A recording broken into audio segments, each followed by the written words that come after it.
Hello, good evening, everyone, Hi.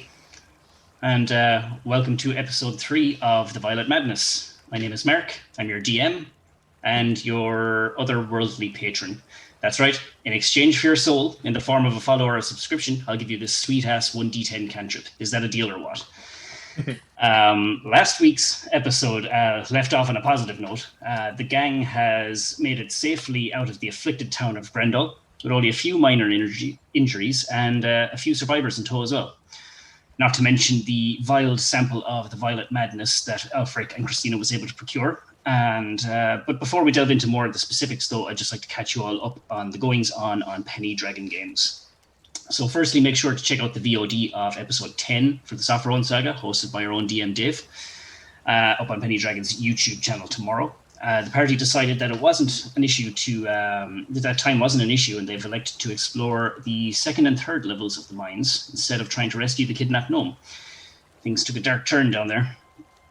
And then on Tuesday, we're back with Fellowship of the Fallen with DM John and the guys, and with the aspect of Talos defeated, the Fellowship of the Fallen are on their way back to report to Falcon. 21 days remain until the return of the Cryobin, and there's still much preparation to do in the meantime. Then on Friday, the Churn Gang is back and get ready for Breakout Part 3. The gang try and find their imprisoned friends, but discover a terrible secret. Then finally on Sunday, DM Ben and the Cloaks return, and amid the mud and the rain, the party come face to face with the brigands known as the Fearless Fellows, and severely outnumbered, they have to fight for their lives, and the lives of the camp dwellers the outlaws have terrorized. I'd like to also give a big shout out to Becca as well, at Quadruple Bacon for the awesome character art. You can find her on Instagram and TikTok, so do check out her work. It's the best. She absolutely is. There's some pretty good stuff there. And yeah, the ambient music is brought to you by Tabletop Audio, and their stuff is pre-installed on Roll20, so do check that out also. And as well, all the maps you see during this adventure are created by myself, and all these and more are on my Instagram, and that is at stiglitz.maps, or you can catch me on Twitter at stiglitz.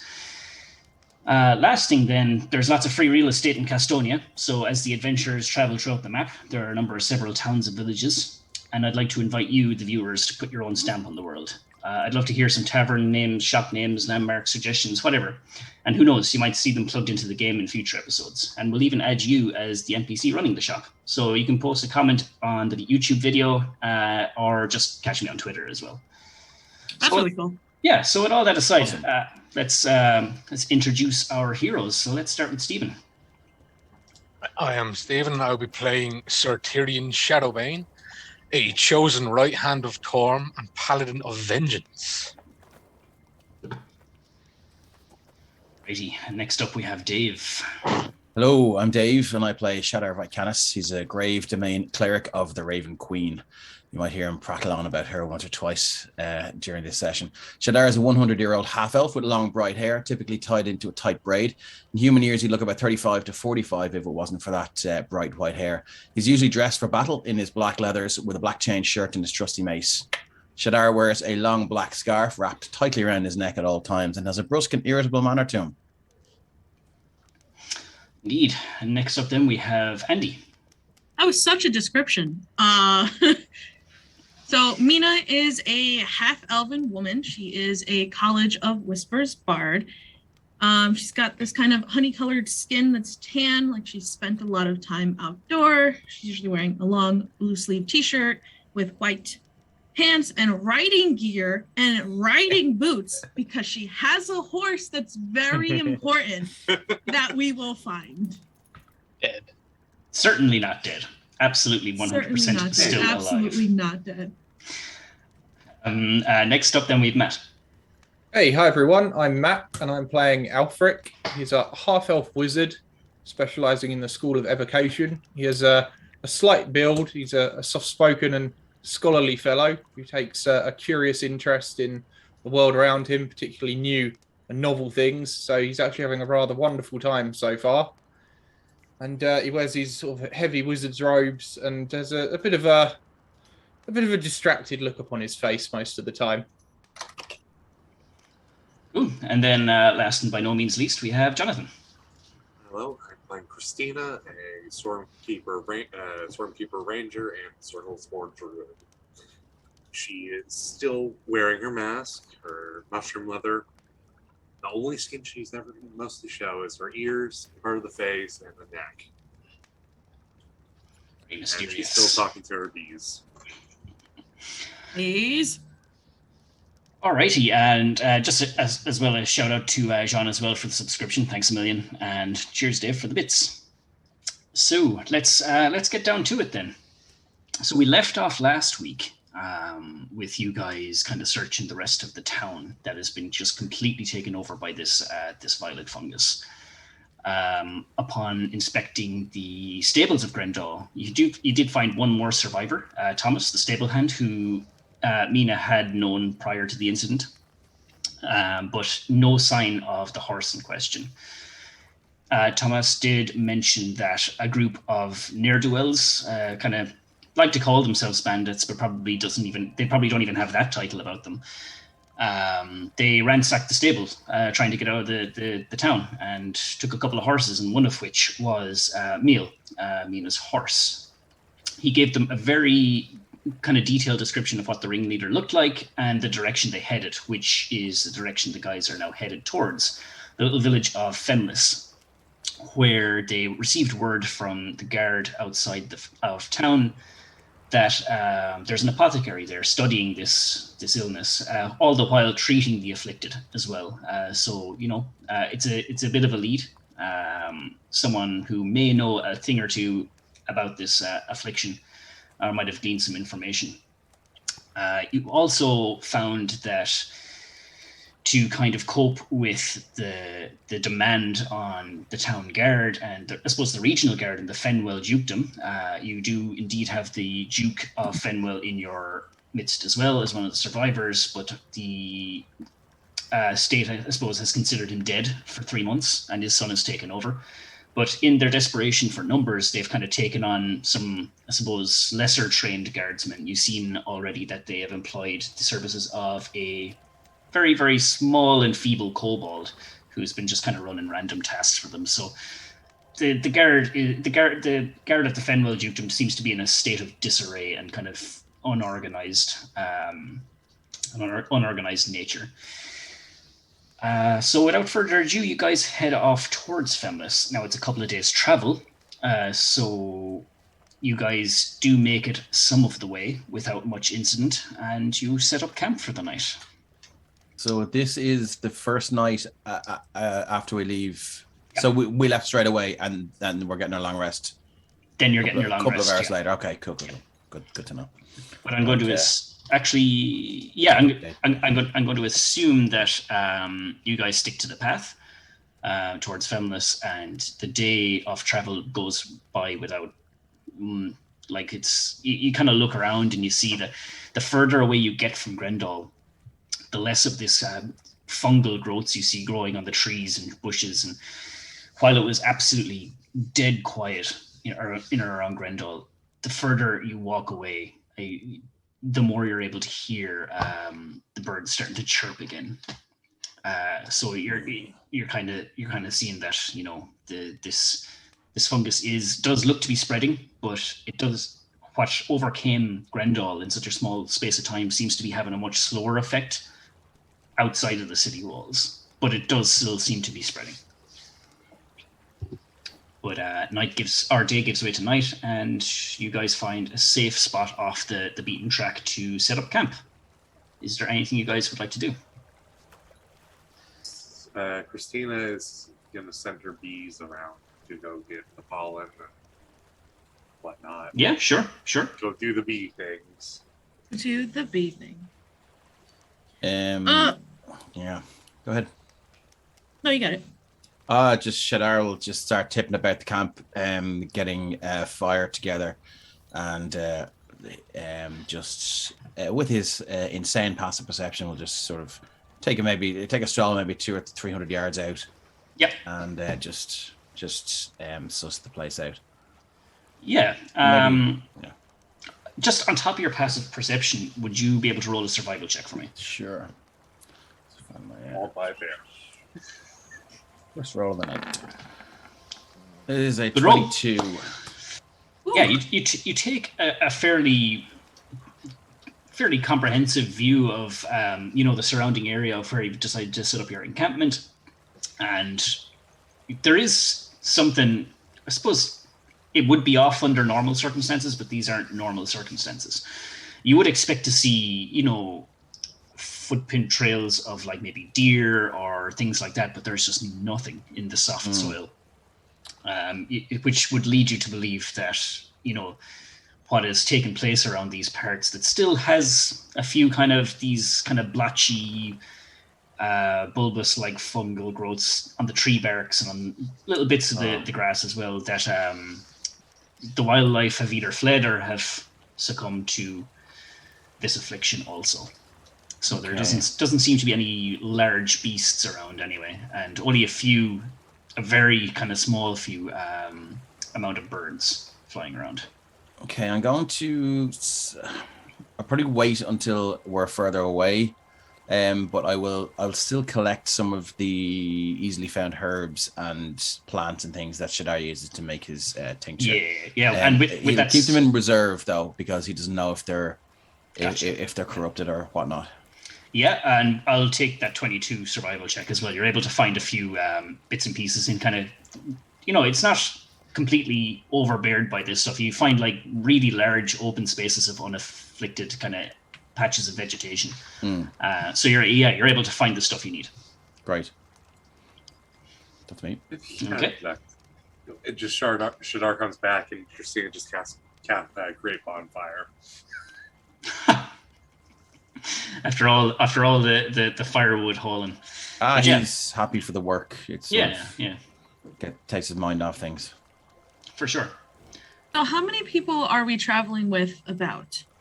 So let me see. If you take the Duke and the Warforged and the small girl, I think including you guys, so there's 5 of you and there's 6 of them, so 11. And you also have the 3 survivors. The lady that blinded, you got that other dude, you got the former cripple.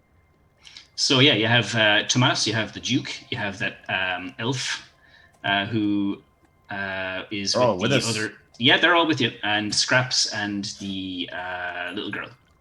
Oh, we were going to leave them with the guards, or did they not want them? No. No, we have to bring them to. Fair enough. Shadar's, yeah.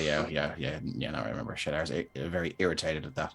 The guards are very nervous because their rotation detail is 3 days late. Oh. Christina is going to start staying at the tent, the 2-person tent she owns. Sure. Shadar will start setting his up as well, just maybe a couple of steps from the fire. It is, of course, jet black material. Of course it is. Mina's kind of counting because none of these people, as far as she knows, has their own tent or their own bedrolls or any kind of thing like that. That is correct. They are traveling with literally no backpacks, no equipment, just the clothes on their back. So she's definitely sitting by whatever is going for a fire, whether it's Christina's berries or the fire that Shadar put together. But she's just kind of trying to figure out how we're gonna protect them from the elements, all of them. What's the weather like today? Someone roll me a D8, please. I can do it. Yeah, I'm not. I don't want to be. I do not want to be responsible for hailstones. It's a 2. The day was clear and sunny, and the climate is, quite warm. So it's a very clear night. Maybe a slight breeze, but it's not cold or anything by any means. So you are, if you are to believe the 93 days thing, which I think at this stage you are taken to believe that would make it summertide, flame rule. So you are in peak summertime at the moment. Oh, that's not bad. Cool. Yeah. Once the fire's going, I'll have a root from my backpack and see what I can cook up. Do you have food? I would have dried rations. That's about it. Are they still good after 93 days? I think they get better with age, don't they? Like a fine wine. Yeah. Let me just see. I mean, if it comes to it, I'll just eat my block of incense, but At least you'll smell fantastic Yeah, afterwards. exactly. Yeah. I have some rations. Yeah. Have the mysterious potion we found at Galfon's house, but I don't think we're that desperate yet. Not yet. No. Oh, did I tell you what that does, actually, or no? Did you? No, I no, didn't. Okay. no. That's fun. Well, That's we fun. know. That is very ambiguous. It's fun. My lips are sealed. Oh Fair enough. boy. I will approach Aelfric then. Yeah. Sure, yeah. Aelfric, my friend. Oh yeah, Shadar. I found this item of clothing. Seems like it would be more your style. Oh, that's terribly Contains kind lots of you. Pockets. I have not checked them all. Well, that's very nice of you, Shadar. I appreciate it's yours, it. my friend. I'm sure. I hope you shall have the opportunity to return the favour one of these days. I will No take the need. cloak and examine it, and if it indeed does have a lot of pockets, I'll be terribly pleased with that, and put it on. Yeah. Put it on immediately. Yeah, and it has a few of those kind of hidden compartments as well. Oh, So now we're talking. for your more expensive components, you don't know what some of the towns around Custonia are like. There could be pickpockets everywhere. Exactly. Very true. So, is there anything else notable about this? Like mechanically speaking, or is it's just a nice No, cloak with lots of pockets? Just a nice cloak with lots of pockets. Excellent. That's and still good. I'm still happy with that. Yeah. It's kind of this kind of turquoisey, kind of bluish, kind of green color. Oh, that's my kind of color. Horrendous curse on the inside. I was just going to say, you're very brave putting that on straight away. Puts it on, bang, sent to the astral plane. Yeah. Gotta make sacrifices for Why fashion. can't I take this back off? So Mina is probably going to make her way over to Tyrion. He definitely looks the most capable of the group in terms of situations like this.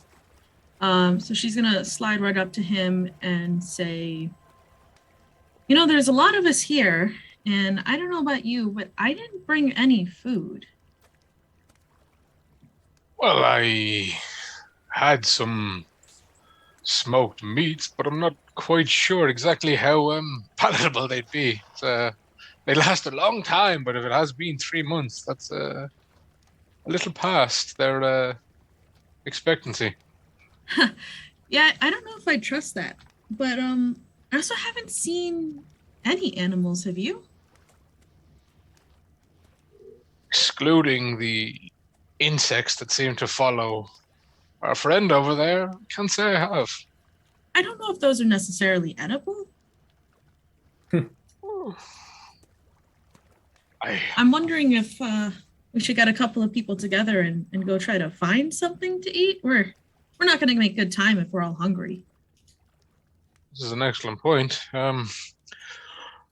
Although, as hunting in the woods goes, I am the most capable, as I can be heard from a country mile away. This armor, although very protective, is quite bad at sneaking up on anything. Like, I'm fairly sure right now Shadar can hear me, and I'm not even moving. Quiet over there. And Solo says, eat all the mushrooms. All mushrooms are edible at least once. This is true. Christina is a throwing fine mushrooms point. on her back. Just let her know and she'll cut them off and start making stew. Once she Okay. gets Yeah, cultured or something. Yeah. Mina We will have a not be the cauldron? one to suggest that. But yeah, Mina will cross her arms. She's still talking to Tyrion, and basically says something like, "Sure, but no one else has a sword, as far as I know. Kind of need those. Kill Glaive animals." just holding right next to Christina. Well, I've absolutely no problem attempting to go, but yes, why not? Perhaps we can find a stream and there may be some fish. They don't listen.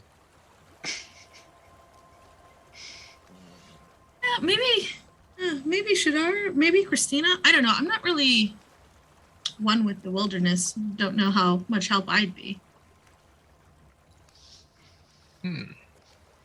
I perhaps have a way to help. Yes, I have an idea that may be able to assist us. But I it'll think I take see me some Shaddar up time. there. Kind of went ahead to scout, but I'm sure Christina's around here somewhere.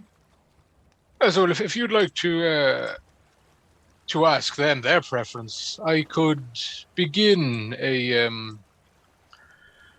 asking my god if he could lend us some assistance in his capabilities.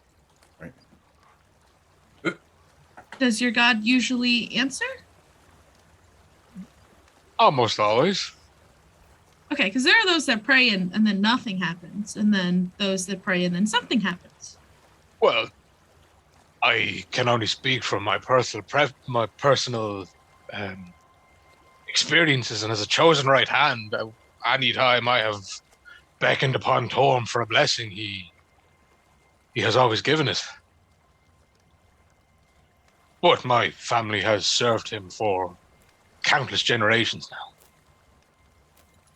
Oh, I've been meaning to ask. I was noticing you fighting, and most of your armor matches, except for that little gauntlet right there. Oh, the white hand? Well, yes, it is a symbol of my devotion. Torm's symbol is a white right gauntlet, so this is how I wear no other holy symbols and no family symbols. The only definition I have is this gauntlet. So it's just the gauntlet. So you didn't want to just make the whole outfit match. Paint all my armor white. You painted your gauntlet white. I mean, Yes, if it's in respect to my service deity. to your god, I wouldn't have thought that'd be too. Anyway, sorry. This I'm getting armor distracted. is hundreds of years old, I mean, it has been to the hells. Oh, okay. I don't know much about hells for armor. Just It's needed. just about fashion, a little bit. Anyway, I'm gonna go. Oh, there's Christina. I'm gonna go talk to them. Yes, yes, ask her while I ask my god for his favor. Yeah, she's gonna walk away like, all Hmm. right. Tyrion's gonna look down his armor like, this is beautiful. I'll go up to Tyrion and go, what was she talking about? She wants me to paint my armor. Curious one, that. Tina on this is... It's taken hundreds of years to get this shade, and I don't understand. I would have suggested painting it in the blood of my enemies. Which it regularly does, hence why the joints work so flawlessly. Indeed. Well, quite talkative, that one. Yes, well, a bard, you know what they're like. Yes, they never stop. Always singing this, singing that. Well, I haven't had her sing yet, but I've heard the drum.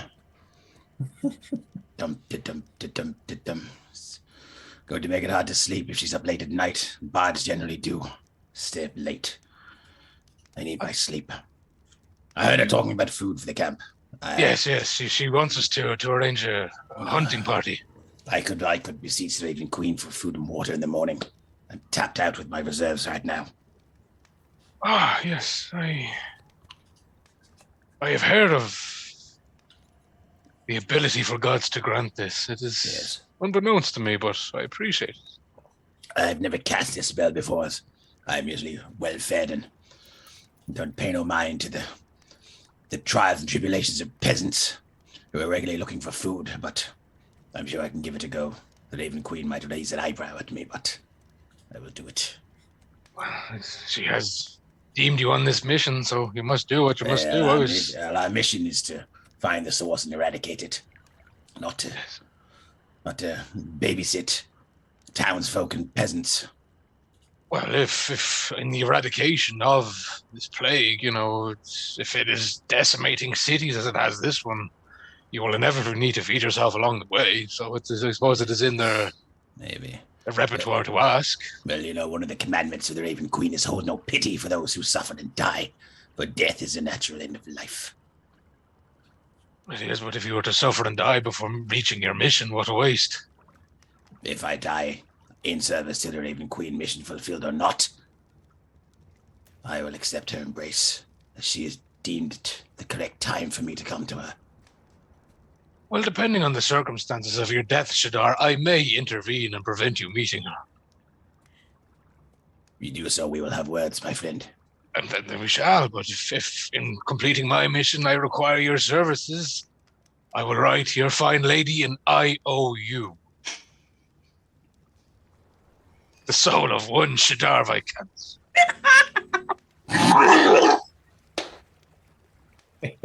I'm sorry. With most respects, of course. We will burn that bridge when we come to it. And burn it brightly. We'll wander off and finish pitching his tent. As he walks away, Sir Tyrion will smirk to himself that he has found the mortal coil with which he can wind Shadar up, and will take a knee and begin praying into his sword as he puts it into the ground point first and puts his forehead against the hilt. Dina. Hi.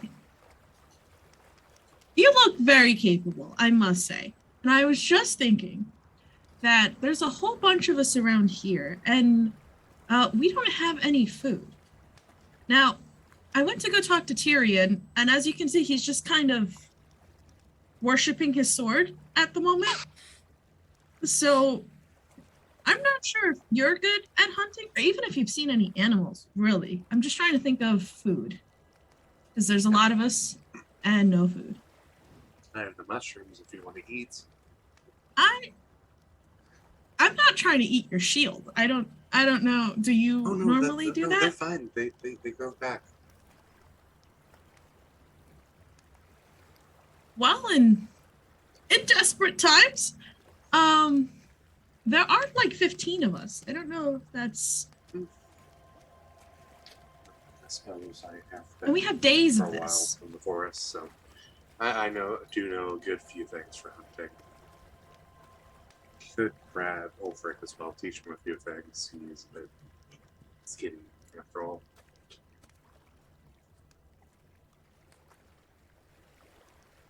I can. I see you've got a tent, and I see Shadar's got a tent, which is great. I can make something for like 10 of us, 9 of us, 8 of us probably. But it's a clear summer day, so I think everyone else should be okay. No, I'm not going to be sleeping in my tent. I'm setting it up for the room. It's asleep. Well, I will be sleeping in mine. So as we go where Ulfric, Shadar, 2 armored people can stay here and watch the camp while we go search for food. Oh, you want me to come with you? I mean, if you don't want to. I mean, you just came to me and asked. I'd assume you'd want to go with us. Yeah, I can go with you. That's not really good at this kind of stuff, I'm sure, but I'll teach you a few things. Great. Go grab Ulfric, or the wizard.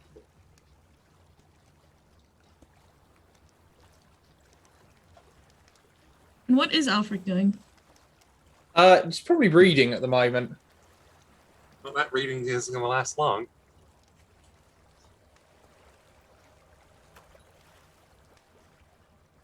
Shoot, go. I have to finish putting the tent up. Chat's saying that Christina is very low. If there's anything you can do to improve your volume. Give me a second. I don't know why it's low. Has it been low this whole time? Yeah, you're a little That's bit. a bit better. Yeah, that's better now. Yeah. Maybe it's just your Yeah, distance to the mic, maybe. That's more like I it. think that may have been it. I'm also talking in a low tone. Sounding better now. Sorry about that. No worries. That makes me feel better. I was straining a little bit. I'm like, So what's the plan of action? If it's been Grab Elfric and Mina, Christina, and Alfred will go hunting. She's going to teach a few things.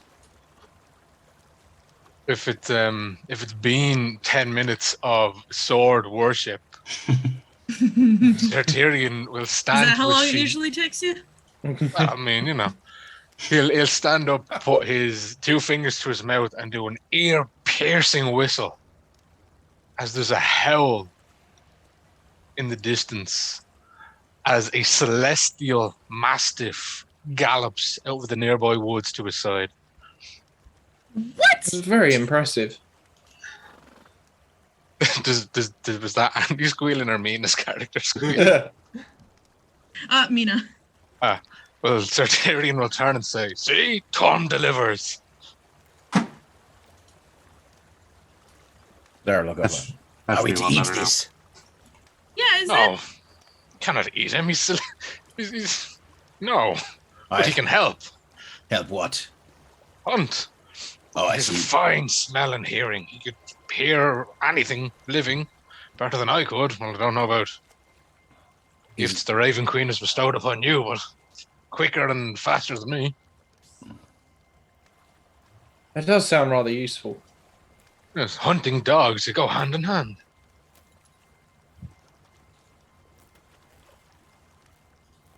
Christina, I'd imagine Christina has finished putting up her tent and is getting ready to go in the forest with or without everyone else. Okay. So, would you guys like to head off and try and find some food then? Seems like it. Cool. Since you have the Mastiff with you, I would invite anyone to make a survival check with advantage. Anyone in the hunting party. 27. Nice. 27. Beautiful. Very good. So, yeah, you're about an hour and a half scouting around the local area where you've made your encampment. And you find 2 things during that time. Just when you're kind of about to kind of call it a night, you've ventured a little too far away from camp, it's time to turn back. You do find a deer, but it is already dead. On closer inspection, those of you who have dark vision would be able to see this from a little bit further away because it's getting quite dark now. Flame glaive. Sure. That's fine.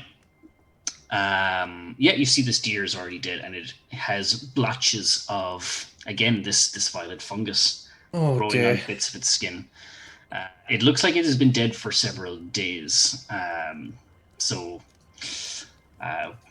Whatever tickles your palate, I don't know. If you wanted to take that, you could. But Do not touch it. Yes, but I think yeah, we'd best not. if you guys elect to leave it alone, you do find on your way back some, edible plants that you could procure and kind of boil and make into some sort of not very tasty but sustaining kind of stew. Oh, that should do the job. I was going to say, wait, don't I have talk with plants? No, I have speak with animals. Yeah, you just talk with plants. All of them are just going, ah! No, I'm just kidding. Are you safe to eat? And the plant's like, no, No. I'm not. Yeah, I will tell you. Definitely not. I will destroy your inside. Well, I have good berry. Okay. What are we even doing here? I didn't want to meta, but I did. I was like, damn, the druid doesn't have good berry? Yeah, it would be a shame if we had no food. No. Mina's pouring water out of her boot. I don't know what we're doing here. The whole time, Christine's just been eating trail mix as they fucking walk. A few mushrooms here and there, roasting it on the fire. Nothing wrong with that. So yeah, you guys make it back to camp. You have your few little bits and pieces, but you did see that kind of distressing sight of the dead deer covered with fungus. But yeah, you are able to go to bed fed this evening. Yeah, Christina does pop the good berries and also Much roast some appreciated. mushrooms. Oh yeah. Much appreciated. Will we arrange some sort of watch rotation I'll take first. to ensure our continued survival? Yes, of course. More than happy to take a watch. Oh, of course. As am I. These things have to be done. And my friend here need not sleep, so I can set him to constantly do a slight perimeter around us and inform me if there is anything he does not like. What is his name? Now you know how I feel. Yeah. Fido. I know it is. Yes. Seems appropriate. Very well. So there will be a 3-watch rotation during your long rest. Who would like to take the first? Christina. Sorry, right before we get to it, I will, since when we're all eating our good berries and stuff, I'll mention so there's a bunch of us here that don't have any place to sleep, right? In terms of the civilians. I can make this hut that would keep at least 8 or 9 of us kind of safe and secure. But if I make this hut, I can't leave it. So I don't know if Well, you guys Lena, wanna you're take in luck watch around because it? I can do quite the same thing myself. Oh, Between the I two mean, of us, we we could should be able house- to. We should be able to keep everybody safe from the elements. Will it keep us safe from their incessant prattle? Oh well, Does it dampen sound somewhat? it doesn't say anything about that in the book. Well, You'll find out. This jawbreaker says will Tyrion worship his sword so he falls asleep better. Every single night. Well, Well, you're not staying in my hut. stay in Oh, God. mine. It does not dampen sound. I'm assuming Mina's I learned talking that the about hard way. Liam's tiny hut, right?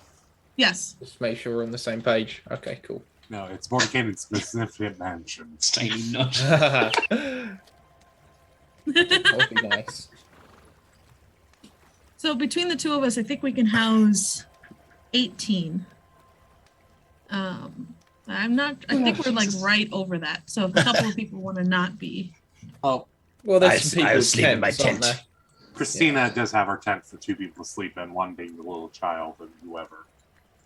Well, I know that you said you can do these capabilities, but perhaps if you were to allow the civilians to stay in your hut, they would need to sleep through the night and not midway need to relocate. So perhaps they one of could you leave and come back. Well, they could, but perhaps it'd be best if one of you forwent a watch and instead just kept the hut to remain for the civilians. That's a good point. Like if you were to leave your hut, it goes away and the civilians Yes, are now in the quite elements right. and must Yes. swap. But if you were to not take a watch, you could maintain it for the entire evening for them. If Alfric and I do that, we can house all of the civilians. And if the 3 of you were to alternate a watch, then Yes. So I don't Best. mind. I've slept for 93 days. I'm feeling quite all right. Yes, am I. I've slept in worse environments. Very well. Well, I think we have ourselves a plan then. Indeed. Alrighty then. Shadar will produce a bottle of wine that he had from like a little long ago and goes, well, I intend to finish this before any mushrooms start growing in it. Anyone like to partake? Oh, just a small measure would be very pleasant. Well, they don't carry cups, so take a swig.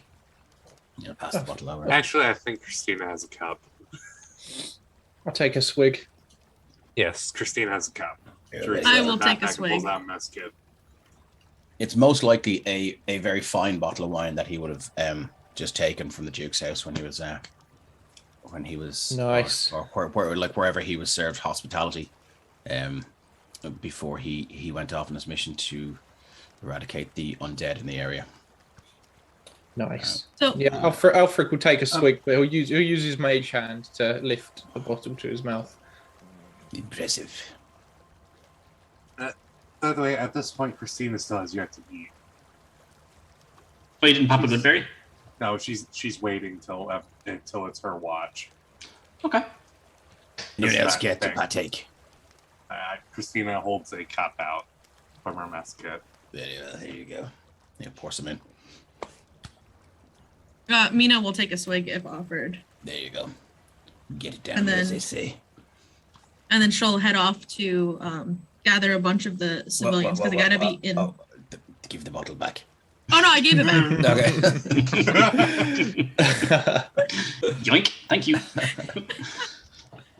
Yeah, no, she takes a swig, she gives it back, and then she walks over and she kind of calls for a bunch of people to come together because they've all got to be in the radius before she casts it.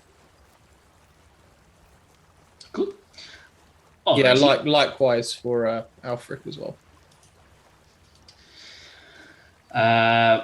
Okay. Is there anything else before you guys hit the hay, and who's taking the first watch? Yeah, I'll Christina's just have a taking quick the first one. chat with Tyrion.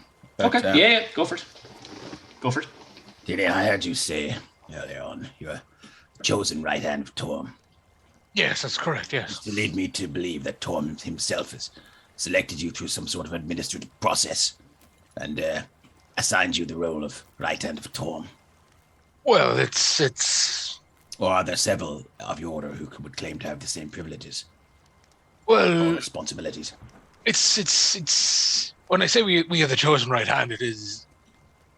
I'm not sure how your temple goes upon appointing its clerics, but when a paladin takes his oath, he has already been practicing his abilities to become devout to his god, and we call ourselves the chosen because we have survived long enough to choose an oath and actually be fit enough to serve our god. As there are different oaths. There are those who love nature, the green knights who fucking smoke up their own ass. You have obscure oaths like the whisperers who speak of far off dangers, and then there are those like myself who vow vengeance against the evils of this world. And my oath, it is very rare for us to actually live long enough to serve our gods. You've sworn an oath of vengeance, is it? Yes, to protect the innocent from the evils in this world. Vengeance against someone or something specific, or Oh, evil. An abstract. Anything that endangers the Immature innocent in ideal. this world. Very well. It's interesting. So is there more than one chosen right hand of Torm, or are you it? There are more. There are. I could not tell you exact numbers, but they No, I was may just not all wondering if- practice their abilities as I do. But it is kind of a right my family has been foregoing for generations now. That the first male born goes to the temple and vows himself, strikes himself of our family name until he has served long enough to be retired. I think I understand now. Thank you for explaining that to me. Oh, no problem. It might not be the same for all paladins of Thorn, but it's how my family has done it for generations. Served us well so far. Indeed. I'm happy to take the first watch if anyone wants to. Christina's already raised her I hand. believe Oh, Christina. well, I'll to take do. the second watch then. Or whatever watch is left. Well, if you two wish to take the first and the second, I shall take the third in that case. See the night out. Very well. Righty.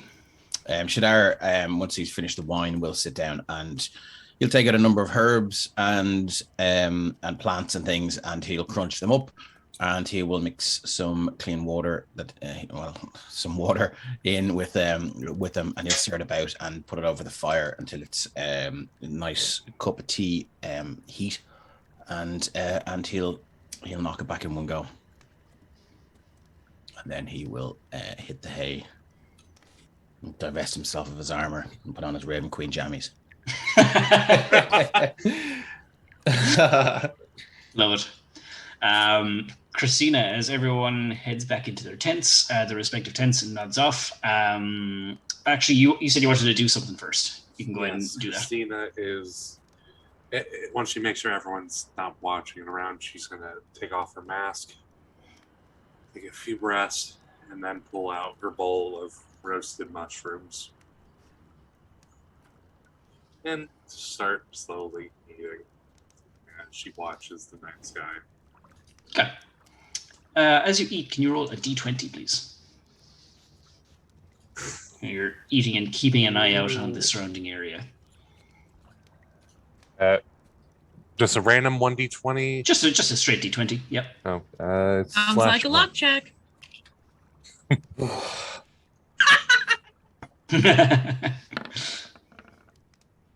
Oh, Okay, let's get a d100 off you now. Oh, God. always Yeah, at happens least- when Christina has first watch.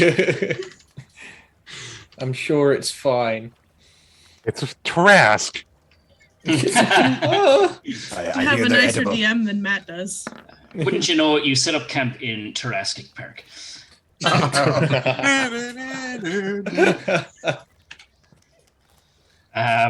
Yeah, 28. Okay, you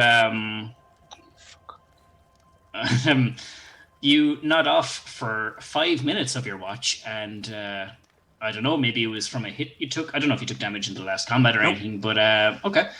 Well, maybe you just have a bad dream, because on a 28, you nod off for 5 minutes and wet the bed. You're just gonna not smell very good for the next couple of hours. But yeah, that is all that happens on your shift. Beck is having flashbacks. Yeah, that sounds about right. So yeah, your shift goes other than that without incident, but it is now Shadar's turn.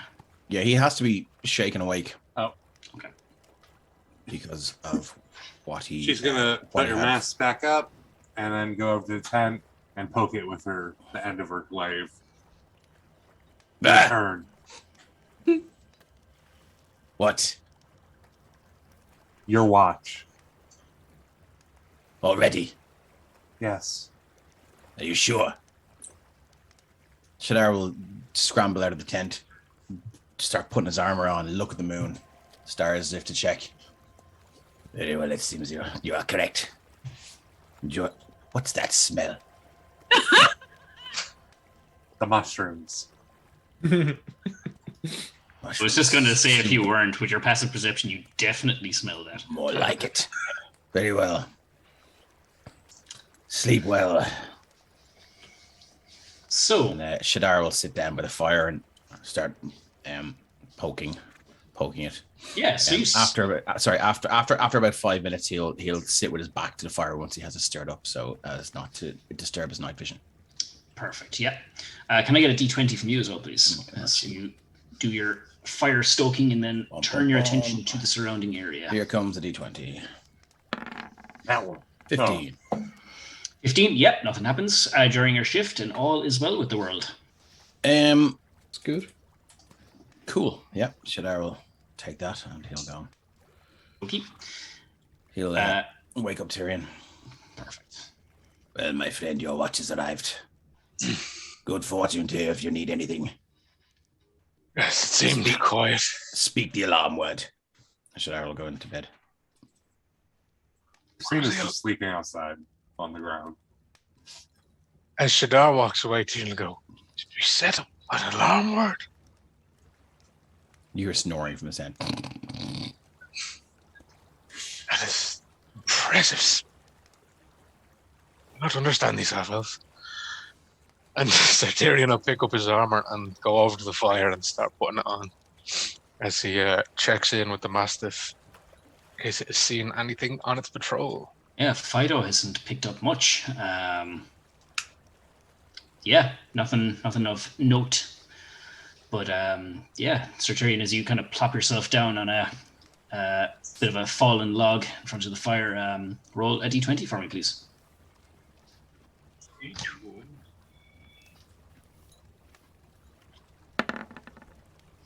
Yeah, and again, nothing of note happens during your watch. It's smooth sailing. And, Civilians quiet. Civilians quiet. Yeah. They were good. Yep. Not a peep out of him. And there was Strawbreaker wants to know how many of them sleep naked. Well, that's not for me to say. We all know There's 3 Shadar has. so far. We all know One Shadar keeps has his trying to gym worship gems. his sword. Yes, Raven Queen jammies. Yeah. Is it a onesie? That's the important question. It sure is. Yeah. So, Sir Tyrion, you see dawn break, and it is now morning. It's always prepared. Can we get the benefits of a long rest? Yep, you absolutely can. Excellent. Yay! Same as it was prior. Just a little dirty. Put everything back. Just up. makes yourself a target. So I'm going to create food and water. Sounds like a plan. And I will get rid of revivify for that. No, only joking. I'll get rid of master word, I think. All of a sudden, Mina's drumming. Infernal drums. Christina is going to ask Alfred to cast Prestus to clean up really quick. Oh yeah, what? Just do it. Just cast. No questions. Yeah, it's just sort of he's sort of over his shoulder, just. Thank you. Yeah, you're quite welcome. Do you still have the sample? Oh yes, of course. Good. So Shadar will approach Mina in the morning. I wish to thank you for the sacrifice you made last night and spending the night with the civilians. It cannot have been easy. Yeah, her left eye just twitches a little bit. She's like, she's smoothing down frizzled hair, and you see the couple of kids are just running around. She's like, I am a good person. I'm a good person. And she's just gonna walk away. I am such a good person. Mina, I heard you speaking about food and water last night, so I've prepared a spell this morning that can counter that problem. You can make food? Yes, well, see it as the bounty of the Raven Queen. She's gifted me with the power to create food and water. So let me find it. Shadar is going to cast create food and water. I'll throw into the. It's not mushrooms, is it? Oh, mushrooms. No, it's bland but it's very, very nourishing. Click to create food and water. You create 45 pounds of food and 30 gallons of water on the ground or in containers with enough range, enough to sustain 15 humanoids for 5 steeds. So 15 humanoids for 24 hours. Food is bland but nourishing and spoils if uneaten after 24 hours. The water is clean and doesn't go bad. Where are you putting the water? Yeah, well, look, we can all just get out Well, you definitely have an empty wine bottle. Yeah, empty. Yeah, well, whatever we have, we'll throw out. I think we had a wheelbarrow. Yeah, you can put it into a wheelbarrow. So perfect. So enough for 15 people. How many do we have? It's what's a plus what? You have I think 11. we're at 18. No, well, with us, we're no, 16. 11 total. 11 total. So there's enough for any steeds. Oh, yeah. I We're didn't going to think we be were a lot bigger. dining like kings. No, the guardsmen stayed back at Grendahl. Okay, cool. They didn't come So with. he'll clutch his holy symbol and mutter a few words. Let me just see if he actually mutters a few words. Verbal somatic. Mutters a few words under his breath, throws his eyes up to heaven at this irritating spending of a spell slot and use of his power. But he does it nonetheless and says, takes what he needs and then goes, very well, dig in, peasants. I have a question. That celestial mastiff, Fido, is he friendly? If I want him to be. Do you want him to be? Well, friendly to any companions, yeah, but anyone else, he is very vicious. Mina 100% is trying to have some puppy time. Like, oh, look at you, you're so big and fluffy. Especially Ooh. after dealing with civilians for 8 hours. Well, that Never begs drop the back from not having question our as what languages does Mina speak? Because he may not speak your language. That's fair, but I feel like dogs inherently understand. And rubs, yeah. I feel like it's a bit universal. If a celestial mastiff conjured by the will of a god is a pupper, 100%. speak- Common, Elvish, and Sylvan. He does not understand you, but if Sir Tyrion sees you approach Fido, he will mentally send him a note to play along. Play along. I'm beginning to see a pattern forming here. Episode 1 was bees. Episode 2 was horses. Episode 3 is doggos. Theme animal each week. Episode 30, giraffes. I was just going to say episode 10 is going to be something queer like giraffes or something. But we'll wait and see. Sorry, didn't mean to interrupt. No, that's fine. Cool. So I have popped up the map of Gastonia here. You make it about halfway to Femlis, and on towards afternoon time, 3-4 p.m., you reach the checkpoint that the guards were talking about.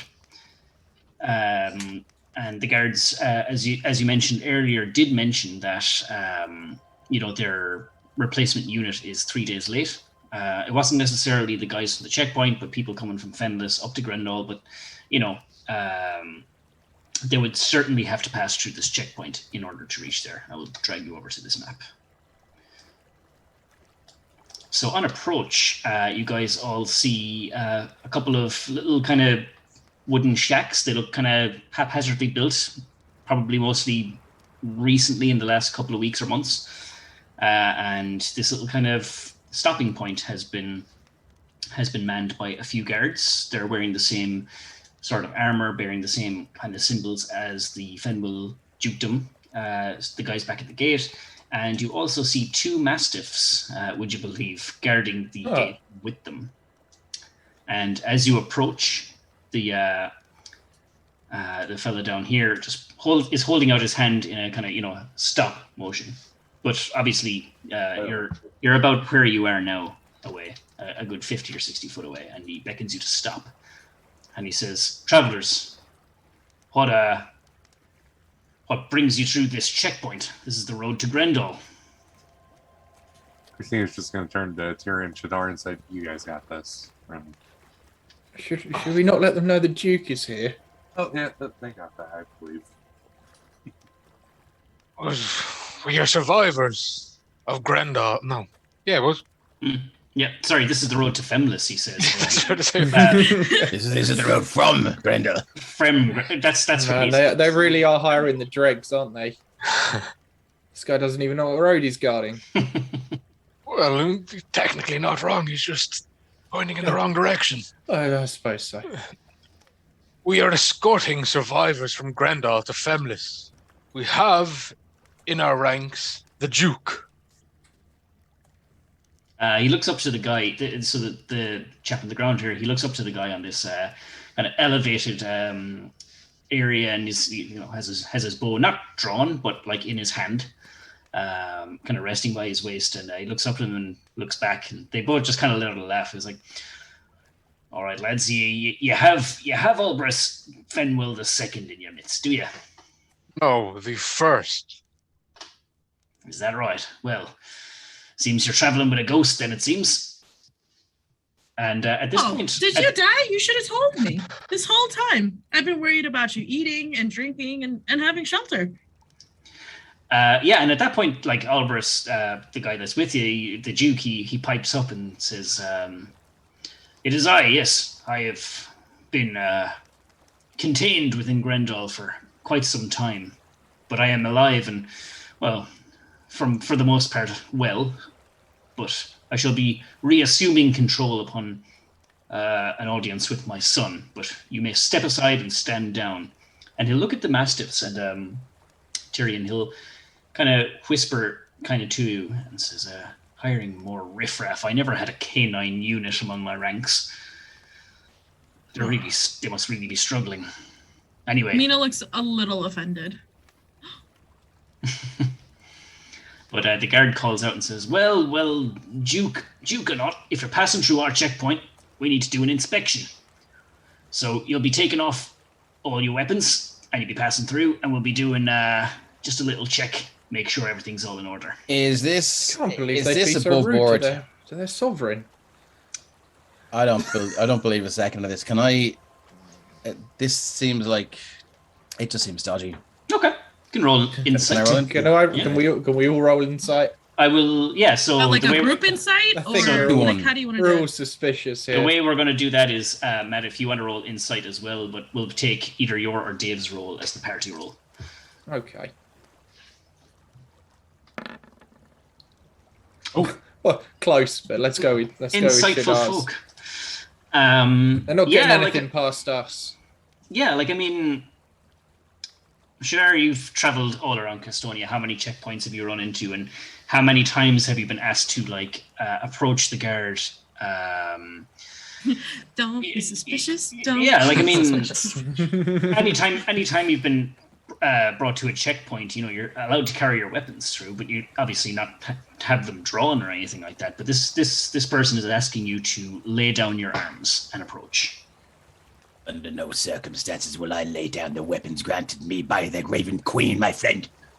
Rightly so. Rightly so. Show some manners and show some deference to your sovereign. How many of you have a passive perception over 20? I know. Woo! I have 19. Over 20. I have 19. 23. Yeah, I knew Shadar did. I wanted Yeah. to make sure if anyone else saw and We're hear close. what they're about to hear. But everyone's attention seems to be on this guy at the ground. But Shadar, you just kind of flick your eyes over to this guy up on this raised, elevated kind of, what's the word, like balcony, I suppose, or stand. Platform. But platform. And you see the one hand that has his bow by his waist. You can see his left hand is behind his back. He is making a hand signal behind his back. Oh. Where the guard in the platform? Some skullduggery is afoot. I'm starting to get a feeling these might be brigands. You might want to stand behind us. And can Lord. I make an active perception check to see if there's any of these guys fit the description of the guy that went off at Mina's horse? Yes. I love Shadar already.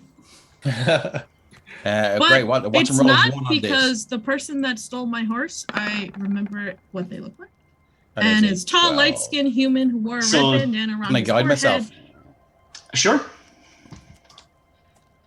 Clutch his holy symbol. That's a 15.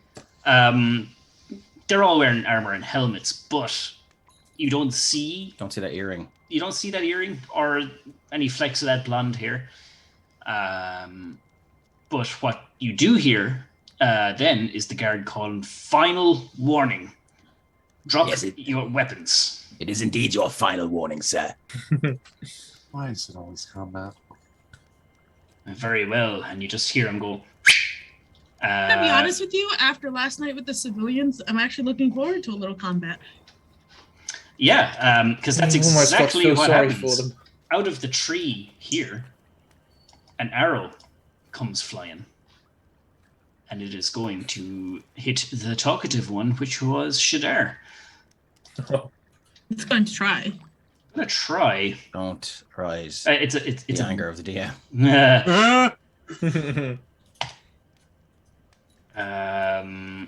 This will be with advantage because he is not seen by you. Even with a passive perception of 23? Okay. Don't matter. Don't think Okay. 16 Okay. will hit anyway. It certainly won't. Shadar will just hear the just cool as a cucumber to go. Hold the shield up. Well, I think we all know what happens next. Let's These go. people let's going go, to let's die. go. Oh man, Ah, shit. That was- Hey! Come on, man. Holy Christ. You see them take off their helmets, and the armor was only fastened on by loose bindings, and you can see they're actually wearing a lot lighter armor underneath. This person has revealed their location.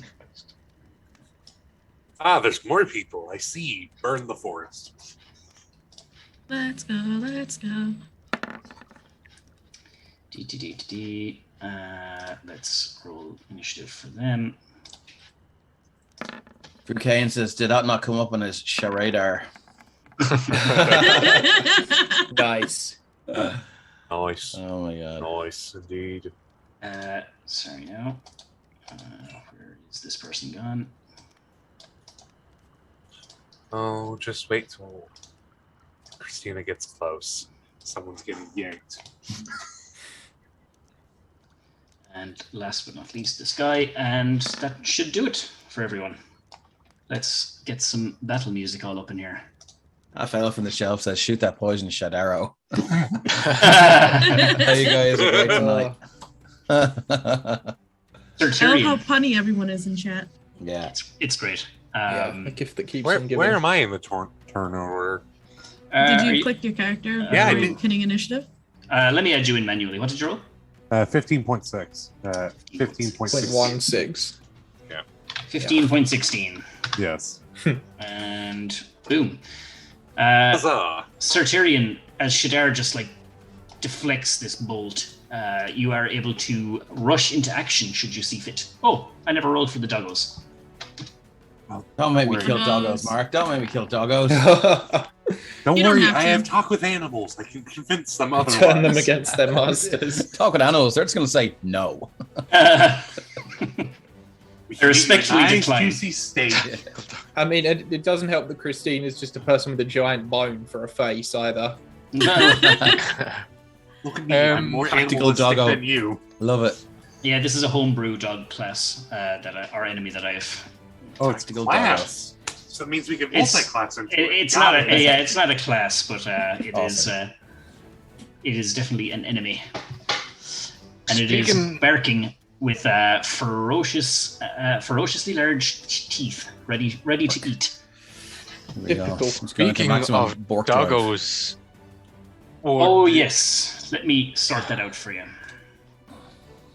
Let me get Fido on the scene. it might Oh, only yeah. last half a round, but he's here.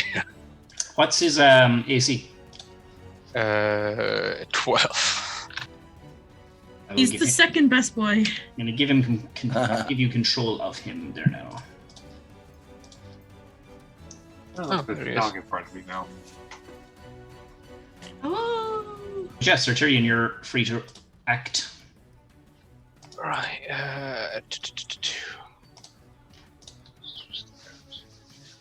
I think he is menaced.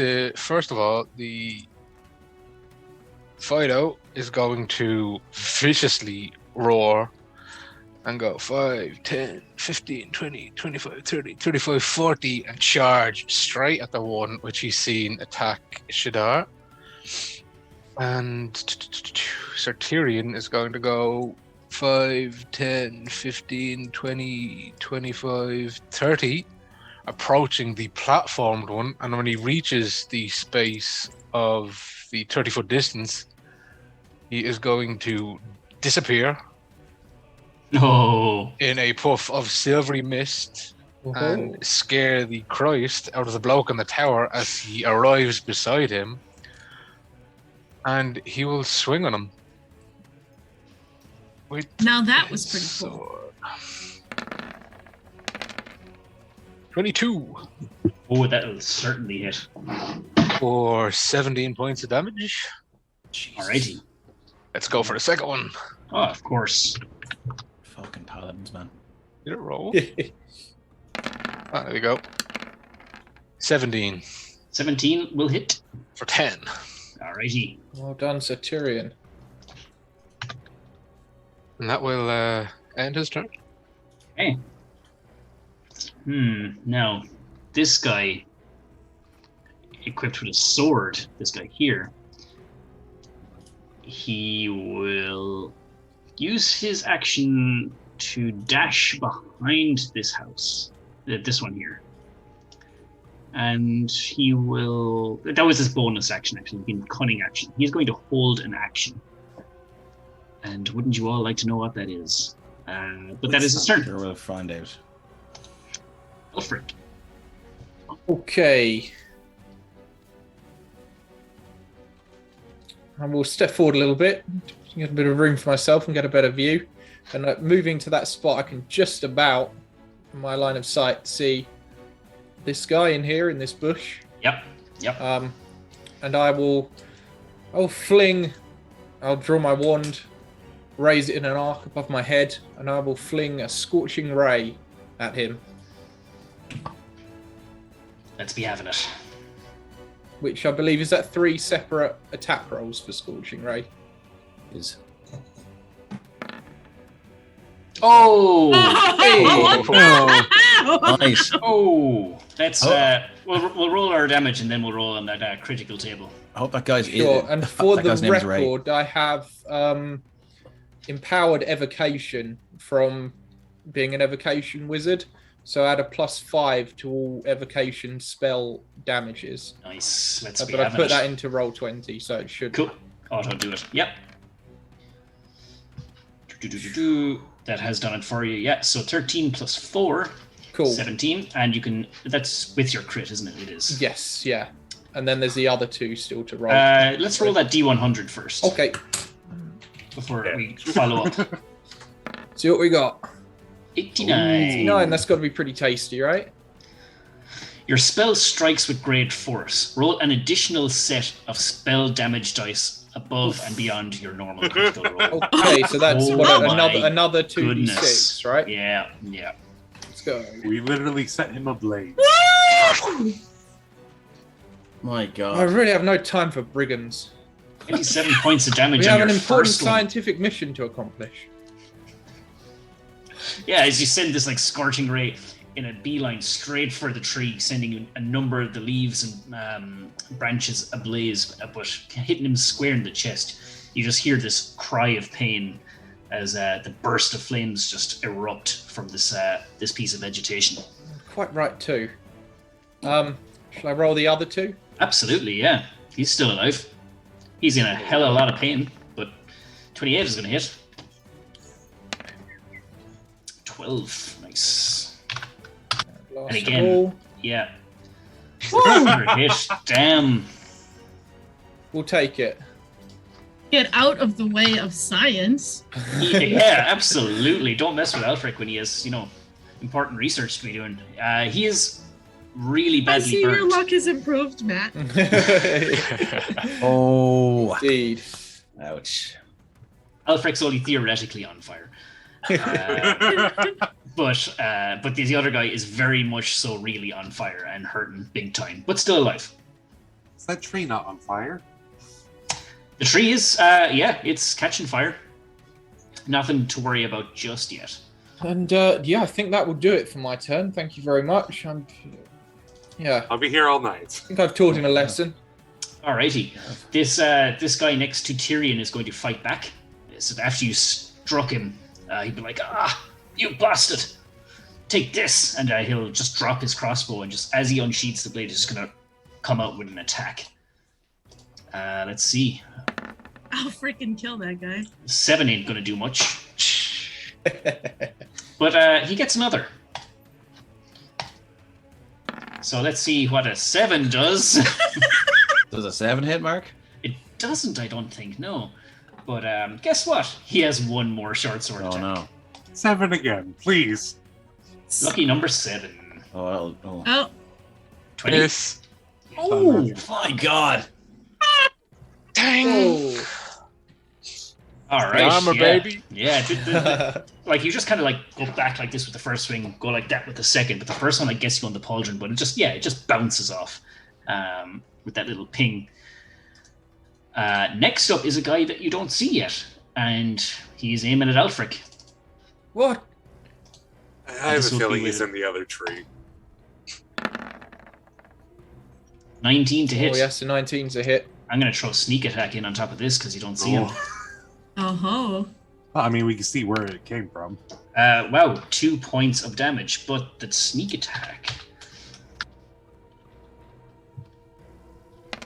This is going to be the nasty part. Is going to do an additional 12. And yes, indeed, he does reveal his position by doing this. Who the hell do you think you are? Oh, good. Someone in distance. Didn't you see what I did to the other one? Oh. And he is going to use his cunning action to... he's just gonna jump from the tree down to about here. So he's on ground level with you guys, and yeah, that's him. So let's have Christina. Good. Good. Christina, Saying the arrow being locked, she's gonna do 2 things. One, she's gonna use her Guardian of Nature and enter the beast form. Nice. Okay. Yeah, you're going with your primal beast. The second thing she is gonna do is use her wild. Where is it at? Not fungal infestation, symbiotic entity, which gives her. Where's the calculator? Pretty much while she becomes more animalistic in like her stature, her body just instantly becomes head to toe covered in mushrooms. Nice. Indistinguishable from those things he fought before. Yeah. It's a solid layer of mushrooms. Alrighty. Yeah.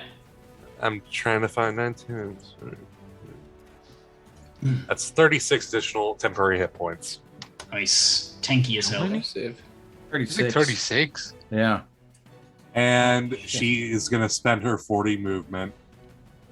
10, 15, 20, 25, 30, 35, 40. That right there. And she's going to stare him dead in the face. Imagine that thing running 100 towards you. wave. No, she is going to yell behind her to get the civilians into cover. Alrighty. Yeah, they're, I suppose, on... Yeah, I never actually put in for the civilians' turn. I'm just going to have them act on your turn. Yeah, So I think that's what we did last time, too. I think it is, yeah. So where is the best place you want to direct them? Honestly, from where I can see, suppose either have them sort themselves behind the tree, stumps if they can, or There, maybe. try not to put themselves out in the open. Ooh, So- Asgard's D&D Adventures just came by with the raiding Oh, party. welcome, thanks, guys. guys. Hey, hello.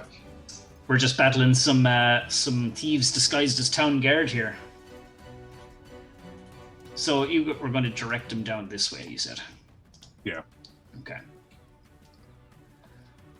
Perfect. It is this thief that only Tyrion can see, and because only Tyrion can see him, he is going to attack Tyrion. That's a 23 this time. Yeah, that one will find a spot. Yeah, that'll find a nice kink in the armor for a mere 3 points of damage. Barely a Minuscule. scratch. But he is going to use the rest of his cunning action to just jump down and out of sight. And that is it. We are with Shadar now. Dara will walk up beside Elfric and say, Oh, so the one that you said only Tyrion can see, I might be able to see him. I don't think you can. That one? Right. No. Oh, okay. Yeah. Cool. so should I walk up beside Elfric and say, Very well done, my friend. Well, You'll see you'll meet the Raven Queen soon enough. and turn towards, let me just make sure I have my range correct. Yeah. He will turn towards the guy that Tyrion is fighting, and he will say, Oh, hark, my friend. Do you hear the Raven Queen's bell tolling for thee? and he will cast Toll the dead. I'll bang it out there now, and everyone hears a very loud, dolorous bell sound. The tolling of a bell fill the air as he will take 3d12 necrotic damage. Which guy was this now, did you say? The guy that's fighting Tyrion. Okay. Let me Wisdom just, save. Do. Not a wise guy. No, so let me just click. I think I wonder if I have it here in my. No, I'll just roll 3d12. And that should be 23 points of necrotic damage. Ooh. Yeah. You see nice. Tyrion before you as you hear that faint ring of a bell in your ears. He's covering his ears. He's just going, what the bloody hell is this? And you see just like strands of his hair starting to go grey, and you see these crow's feet form around his eyes, and his once kind of bluish eyes are turning a palish kind of grey. but he's still up. Yeah. Still Shadar alive. standing there pointing his hand at him like that. His eyes kind of roll back in his head. So I got. Oh yeah, he is very distraught after that. Actually, let's But see. still alive and kicking. I think I might. Yeah, sure. Go ahead. There's something I can do here as well. You get an additional D8 on that for Divine Strike or something, don't you? Do I? Or is that only Oh, melee weapon sorry. attacks? No. Yeah, I think you're right. Actually, yeah. Potent spellcasting starting at 8th level. You add Wisdom modifier to the damage you deal. So that would, just because it's not in my attack, so that would be another +4, so it's 27. Thanks for that. I'll subtract that. -4 and good to go. And I will also. Can you cast 2 spells in a round? Can you cast a cantrip in a spell? I think so. If You the always spell is a- forget the rule with that. If it's a bonus action, might as well throw out my spiritual I weapon. think it has to be a cantrip. Oh, if it's a bonus action, yeah. If I a mean, spell bonus- can be cast as a bonus action, you can cast a spell and a cantrip in the same turn. Okay, cool. Yeah, then I will crack out my spiritual weapon, which will take the form of a, you guessed it, a spectral raven, which will start harrying. It will That's start very nice. harrying That's this gentleman here. 60 feet. Yeah, so it's out there. Just like the Raven Queen. Oh, that's very good. You see, I have a theme going here, my friend. I call it a motif, if you will. And, hark now, see it fly, watch it fly. And towards that unfortunate there, it would peck his eyes out. And so I guess I can make a. Sorry, let me just cast a spell. You can make a melee spell attack against a creature within 5 feet of the weapon. On a hit, the target takes 4 damage equal to 1d8 plus your spellcasting modifier. So that's what I'll do. So it'll be beside this fella here, and I believe I can. I wonder if it's. Sorry, I'm gonna try and find it here on my front. Spiritual weapon. Boom. Level 2. Let's have a look. See. 23. Oh, Nice. that will certainly do it. Yeah. So, do I get Blessed Strike as well? I don't think I do on a. No, I don't. I'll throw that in there. Blessed Strike. Your Blessed Strike creature takes damage on one of your cantrips or weapon attacks. No, so that doesn't count. So it's the 10 force damage. Alrighty. Cool. Thanks for that. Sorry for that. No hassle at all. Next up, we have our tactical doggo. And it is going to make a leap over this palisade and go straight for Christina. And is going to use its special ability. Can I get a strength save from Nice. Stick 'em. as he jumps on you, aiming for the neck? 2 paws outright, going right for your chest. Give me sanity checks, because I'm pretty sure I get advantage with strength. Strength-based attacks. No. Okay.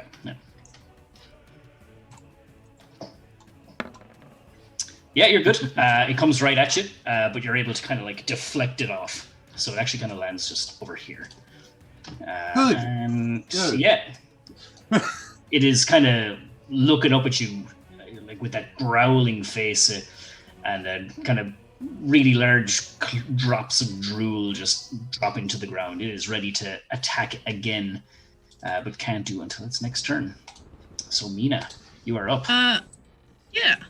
So Mina's gonna run kind of towards / with the civilians, the 30 feet, just kind of down there. 1, 2, 3, 4, 5, 6. And then she can see this guy, so she's gonna go ahead and Eldritch Blast him. He's having a bad old time. He's on fire. He got hit with 3 sorts of rays. Now he's going to get Eldritch Blast. He looks like a relatively easy target, and Oh, absolutely. I'll be honest. Sit and duck.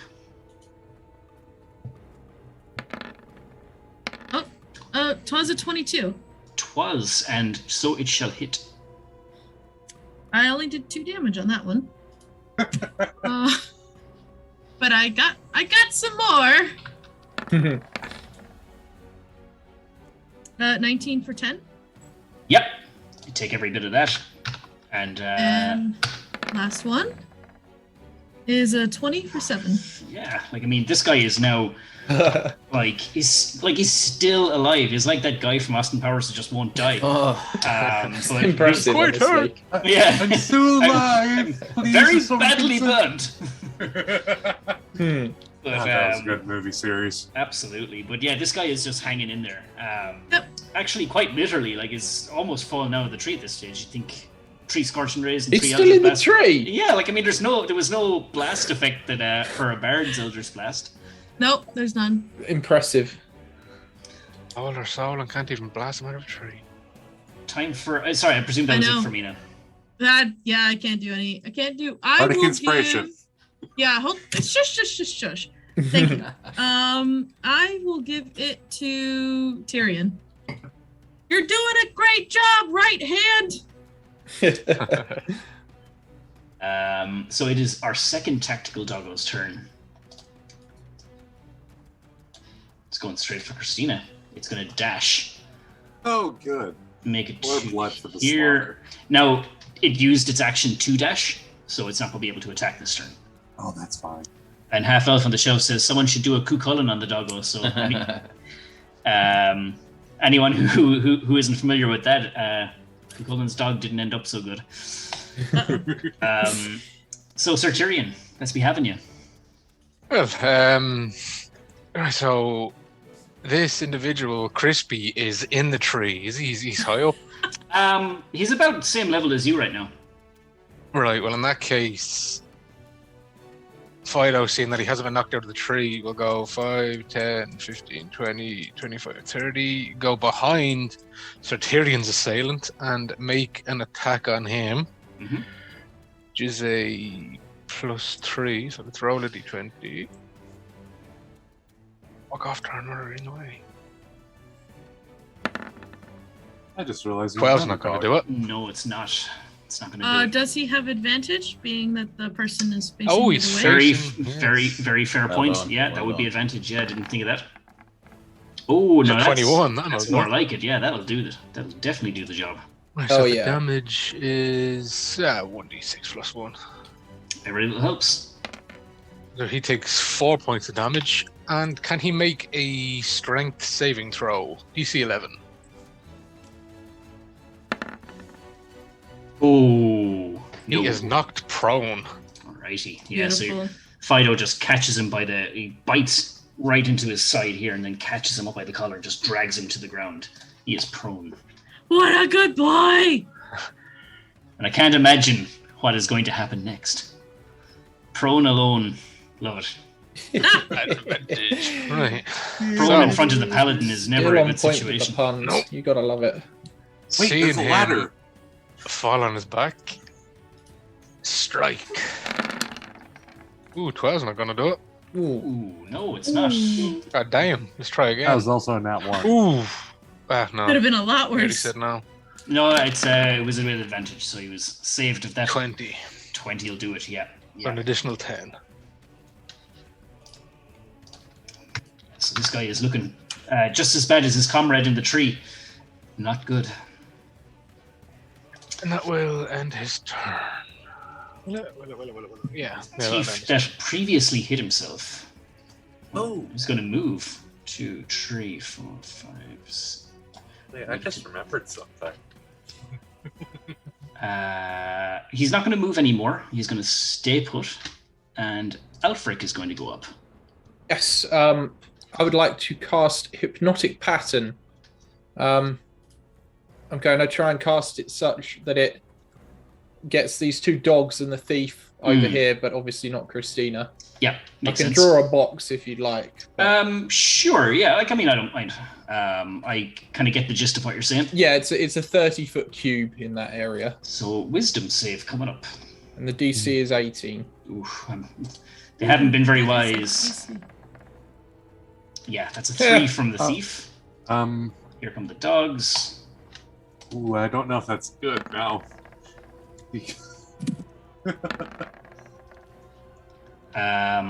Yeah, so only this dog is going to. It's a very wise dog. It's a very, Yeah. very wise dog. Yeah, top of the class in his canine unit. And before I end my turn, I'll say, my friends, it may be wise to capture one of them alive so that we can get some information out of them. Mark, I just want to mention, while the dogs are running at me, I do have a reaction that pops up when they do run towards me. Okay. The Halo spores. Okay, cool. We'll retcon it at this point before the hypnotic pattern kicks in, but I suppose going forward, just if you don't shout it, it doesn't happen kind of thing. But yeah, we'll retcon it. I just wanted to give you a heads up, because I genuinely forgot about it till now. No worries. Yeah, if you want to go ahead and... Well, it'll only be... You only get to attack one of them. Oh, no, sorry, both, because one was on one turn and one was the other. Yeah. It's whatever in a 10-foot radius. But you only get one reaction. Yeah. Here, I'll just pop it up in the chat so people read it. Yeah, if you want to go ahead and do your attack. But yeah, so when the hypnotic pattern goes off, just this thief and one of the dogs just seem completely enthralled by Elfric's spell, and they are definitely distracted, charmed by this. And is this, just with my movement, is this tree stump here something that I could take any form of cover behind? You would get a little bonus if you were to like duck. Yeah. Okay. Well, I shall move to here and try and cover anything from that direction. Okay. Yeah, I'm not going to get you to roll anything for that. That's fine. Sure. People will still be able to see you, but you will have a little bit of cover. Cool. Okay, and yeah, I end my turn. Alrighty.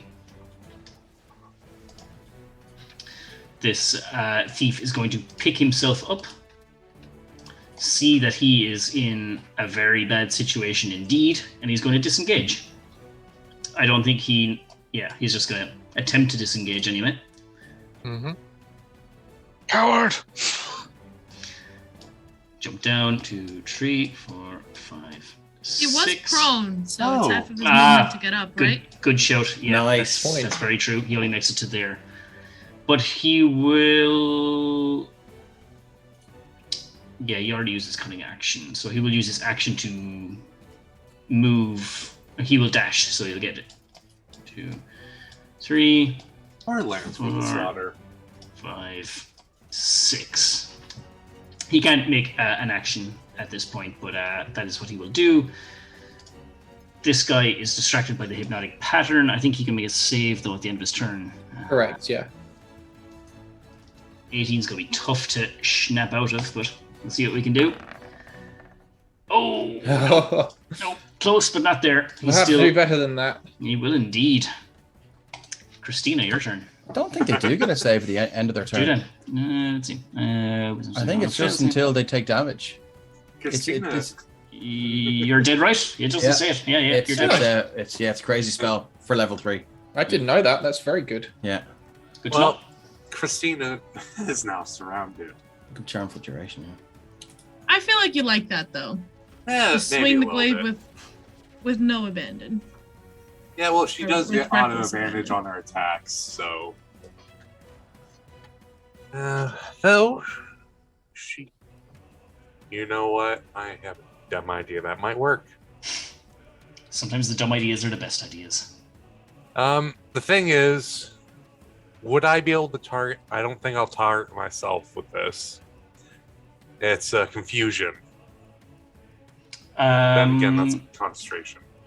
Oh, You are concentrating on a spell already. Yes. Yeah. So that will cancel that if you decide to do that. Well, I'll have a dog and bandit who's already looking really good. You know what? I know exactly what I'm gonna do. Okay, something popped up. I am going to make a flame strike attack or searing smite. Okay. Who is the unfortunate recipient of said blow? The dude that just ran up.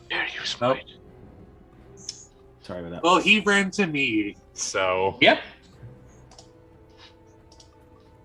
Oh, that's 4d6 I get to add?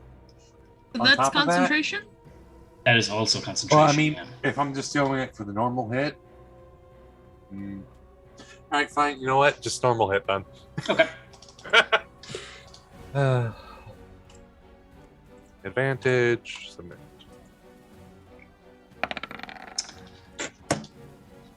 16 just hits. Oh, that's good. 10 damage, and then I got to do the 3d6 too. Actually, no, it'd be more than that because with the symbiotic entity, the damage gets upped by another die. So 46 total. Slash. It's /R, right? One. Yep.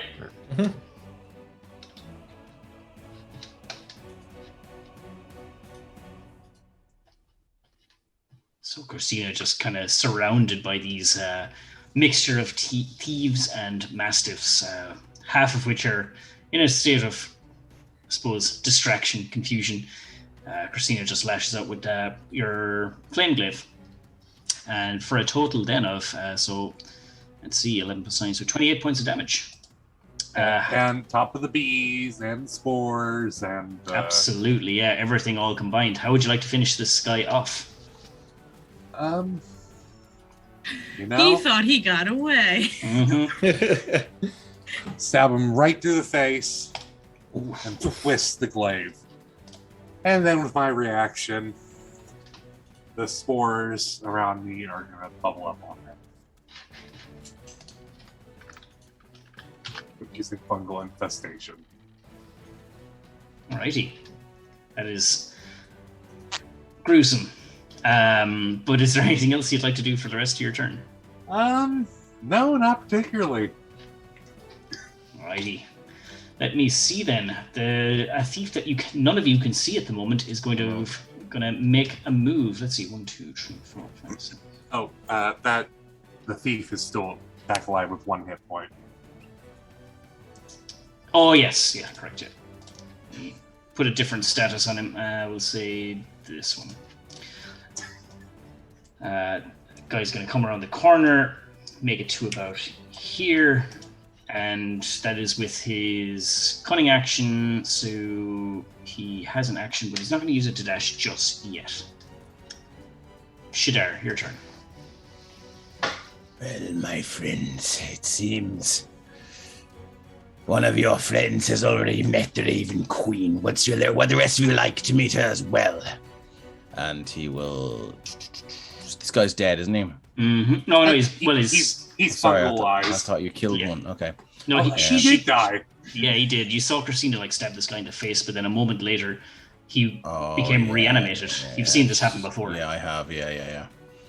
Well, I actually haven't because I wasn't in line of sight. So Shadara look at this and look at Christina and look at that again. It's the same mushrooms growing in Christina that's grown on him. It's like that, is it? So which one of these guys looks like they've taken damage? Over here and here. This guy took damage from my spiritual weapon, didn't he? Yeah, this guy. Oh, let me draw that in. Actually, sorry. Yeah, thanks. Yeah, if I remember correctly. So everyone bar this guy and the dogs look okay. Okay. These two are asleep, or hypnotized. I'm gonna draw my best impersonation of a raven. Excellent. So these two are hypnotized. Yes, Yeah. these two are. Okay, that cool, one thanks. isn't, and this dog's awake. Okay, grand. No, there's your little raven. Thank you. Excellent. Do I have control of him? No. Okay, no worries. Okay. Should I use a bonus action to move it? Sorry, Mark. That's fine. 20 feet. Just ping where you want it to go. 5, 10, 15, 20. Move it to there. Move it to there and just keep it there. So. Oh, I left behind the beak. Don't forget the beak. It's the most important part. And Shadar will move. It's a big old beak. 5, 10, 15. Sorry, 15, 20, 25. And get to here. Sorry, 30 to here. Can he see this guy in the tree? Yep. He's like hanging out of the tree almost, just kind of one arm kind of roped around a branch, and he's just kind of like going, God, I need to get out of here. But I don't think he's going to. My friend. He will, same thing again. He'll cast Toll the Dead on this fella here. Wisdom saving throw. They haven't been rolling well on that. Yeah, 3. That's not going to do. Let me just streak see if continues. I can find it down here. It's not in my things. Isn't it 3d12? It is, yeah. No, I just want to see if it was in the front of my character sheet as an attack. No, you have It's to not. custom make it. Yeah, that's what I'll do. Like during the break, maybe. Okay, so there's 3, not great.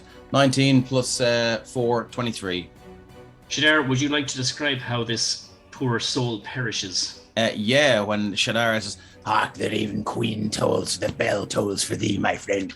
and he'll just, no one else can hear it but Shadar, and maybe a little kind of hint of it for Sir Tyrion, and he just clutches his ears and begins screaming, and his eyes just start bleeding blood and pink fluid, and as he takes his hands away from his ears and looks at them in terror, they're covered in this kind of pink foamy fluid as well, and he just his eyes roll back in his head and he falls out of the tree. Yeah, that'll certainly do it. Anything else from yourself, Shadar? As you gruesomely finish off this poor soul. No, I think that's all he's got. He will take cover behind this as well. Whatever covered that afford. He won't go prone, but whatever covered it for, he will stay there. Yeah, that's it. Thank you. This doggo is under Elfric's spell, so we will breeze past that. Back to me now. Excellent. So I would like to cast Confusion right here. So it's 1, 2, 3, and 4. Okay. My spell save DC is a 17. Is this Wisdom as well? Trying to double check that right now. Actually, I think I can. Don't think it's going to make a difference if there's Wisdom saving throw. Yep. All right. Thief 1, who's already under Alfric's spell. That's a pass. 17, you said it was. Yeah. Okay. That's a 17, yeah. That one's a fail. Naturally, you will be the guy who's already under the effects of a spell that saves a wisdom save. But anyway. Doggos. The one that's under the spell fails. The other also fails. So they are all confused but this guy. Excellent. And then I will use the rest of my movement to just be, with them. Trying not to leave them totes alone. Okay, and they're all still within range. So for the confused dog's turn, do I have to roll a D8, I think? Or is it D10? It is a D10. But I will give Bardic Inspiration to Christina. You got this! Nice. Okay, so an affected target can't take reactions. Rolls a D10 at the start of each of its turn to determine the behavior for that turn. Let's do it. That would be a 5. So the creature does not move or take actions this turn. Okay, stays put like a good little doggo. Tyrion, your turn. Oh, at the end it makes a whiz save. Oh, yes. Sorry. Good shit. Wisdom. Fail. It's a 6. Right, so Tyrion, very frustrated at the cowardice of that thief who ran away and then got killed. He feels hard done by. There was a thief or an assailant that he saw attack. Was it Alfric? And he was the only one to see him. Was that from behind him, or where did that attack come from? Oh no! That from this direction. Yeah, he revealed himself. Yeah. Oh yeah, it was over there, right? Well, in that case, Sir Tyrion is going to think to his doggo, and Fido is going to run. Well, it's going to do a running leap straight off the platform to here, and he will do the same and land here. And so the Mastiff will attack this Mastiff first. Gotcha. Let's go for E. 10 plus 13 is probably not going to do it, is it? It just hits. So 13 you said, was it? Yeah, 13. Just hits. Yeah. And then a 6. So 3 points of damage. Okay. And a strength save, please. DC 11. Right. Also, Tyrion, ignore the mushroom-covered zombie one as well. That's right behind. Right, so that's a save on that. Okie dokie. And Sir Tyrion will land slightly after Fido and swing on the same dog. 17 for a 13. This doggo is hurting. It's you slash down with your sword and cut a nasty gash into its hind legs. As it yelps, he'll go again. 21 for 18. How are we finishing off this poor old doggo? I think as the first strike hits and it recoils, he's just gonna bring the sword back up and take the head. Nice. Resurrect that. Anything else from yourself, Sir Tyrion? No, that'll do him. Okay, this guy is going to rush up to here, revealing himself and seeing his friends distracted and confused and dazed. He's going to use his action to try and bring them back to their senses. So he's going to try and like shake and slap this guy's face, which I believe doesn't undo confusion, but it does on hypnotic pattern. Yeah. Correct, yeah. Yes. So this guy was only hypnotic pattern, wasn't he? Yeah. Yep.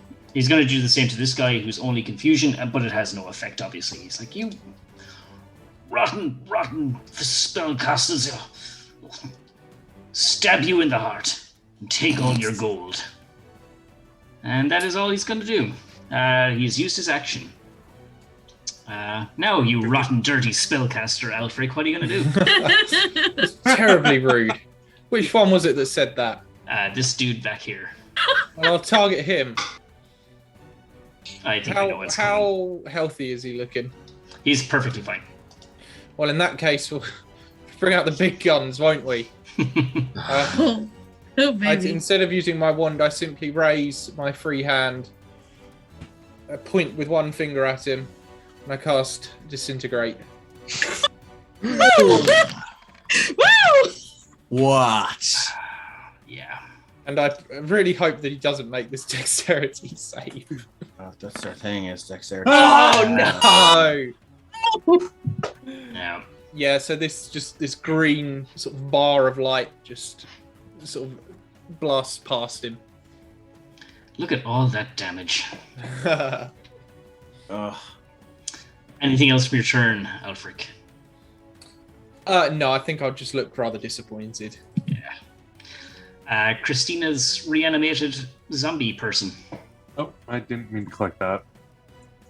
Yeah. So, fun fact: the zombie's supposed to take its turn immediately after me. Oh, sorry. Okay, I will just delete him off the turn order then. Yep. I want to delete. There we go. So this guy that was slapped awake. Let's see. He's going to move to here, and seeing his friend now reanimated, he's just going to recoil in horror and go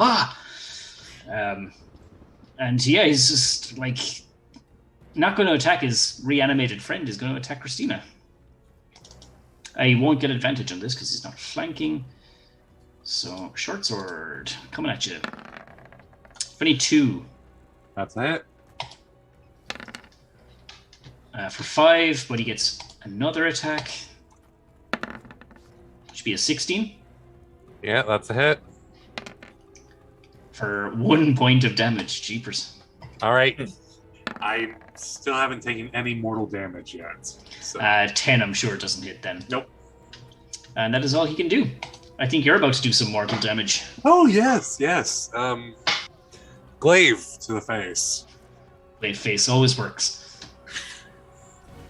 With advantage. 18 will hit. Okay, that's good. Let's see how much damage we get with that. Alright, and then let's add on the... Jeez. It's 3d6. Okay. Actually, no. With Halospores and yeah, it gets doubled, and it's a D8 now. So it's how do I do multiple rolls at once? Like /R. Just type in 3d8 or whatever it was. Yep. Yeah, it's like 1d6 and then space between. Oh no, I think you have to do those individually. I think I'm not sure. Okay. Oh. Bees. That's the bees. So let's see what is up in 26. Nice. It's a lot of damage.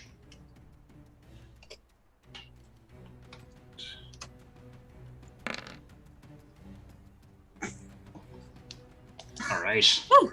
It's a lot of damage. All right.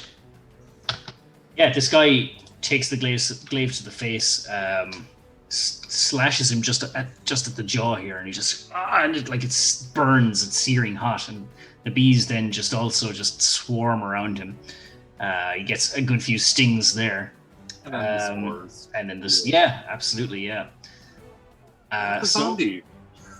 Well, yeah, pretty much. His old ally is about to attack. Yes, it's gonna make a slam attack since it uses the zombie stat block. Yep. That's +3 to the hit. Okay, so you can just roll a d20, I suppose, and we'll add the 3 on.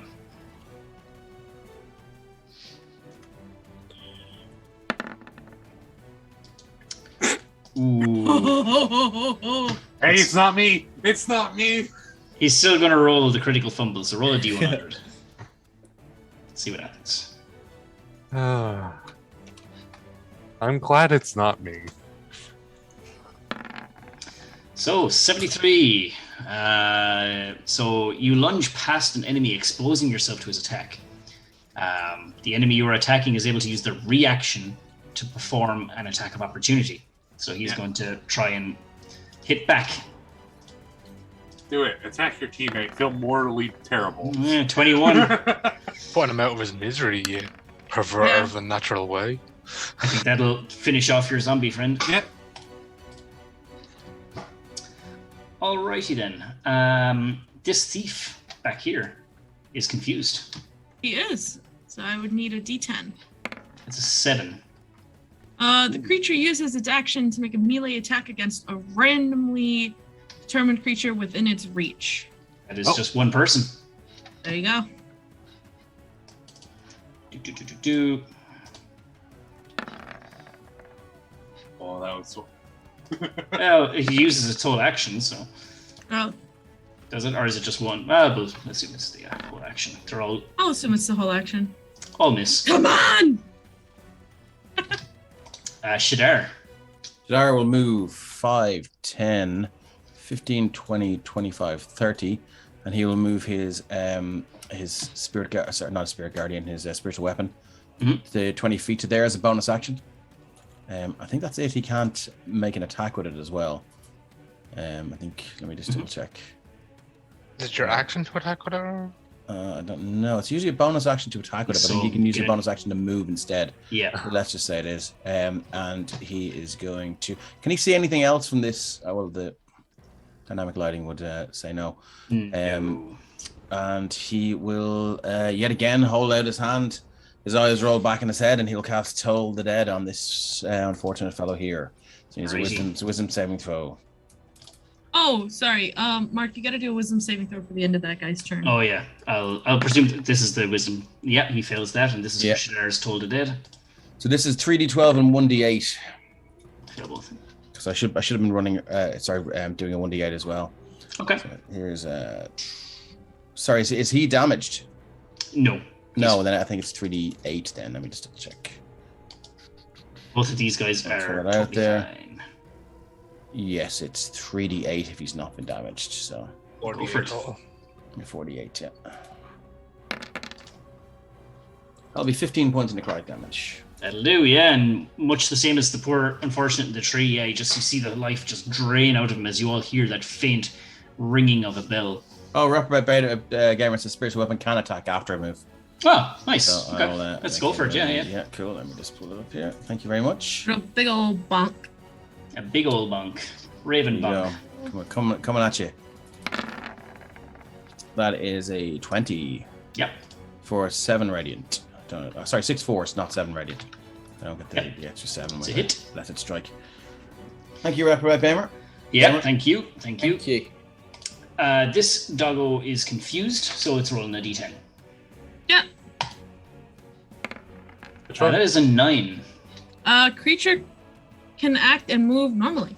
It was still dazed originally, though, by the hit. That is true. It is still dazed. Yeah, good call. And then wisdom save? And then it's wisdom save. That is a 4. Sorry, Mark. Fail. He takes another 4 damage because it's not. It's plus my wisdom modifier. Perfect. Yep. Sorry. Yep. Put that in. This reminds me of the paralyzed confusion combo in Pokemon, where it's like you break the first thing and you're like, no! Yeah, Drew Kane says dazed and confused. All right. All right. Nina, your turn. Me. Well, I don't see anyone else down here. Yeah. So I'm foolishly thinking the civilians are safe enough for me to kind of pop out. I want to hit this guy, so I definitely need to be like here to avoid hitting my buddies. So I'll go stand over there. Okay. And launch a couple of Eldritch Blasts this guy's way. Nice. Let's have it. And I am irrationally scared of rolling 1 right now, so if it happens, I called it. Why the 2 damage? You're rolling well for the 2 hits. It's just the damage rolls. Damage is damage, as I always say. 15 will miss. Okay. They'll miss. Yeah. 16 just hits. For 3. All right, so 5 total damage with the Eldritch Blast. First Anything time else? Shadara's seen Mina do that, I think. I did it like a turn ago, but or 2 turns ago. No, But I yeah. mean, like this combat. Yeah. Would there definitely see be? Sorry, I'll go Mina. 5 back. And I think Christina and Tyrion have not used their inspiration. I'm going to hold on to the rest of mine. Cool. With that, we might take a quick 5-minute break there, and we will get back to how the guys wrap up this battle. They seem to have the upper hand, but they've only seen one side of the checkpoint. There could be more tricks up these bandit sleeves. That's true. But yeah, come back in 5 minutes, guys. We will be back very, very shortly. Nice. See you soon.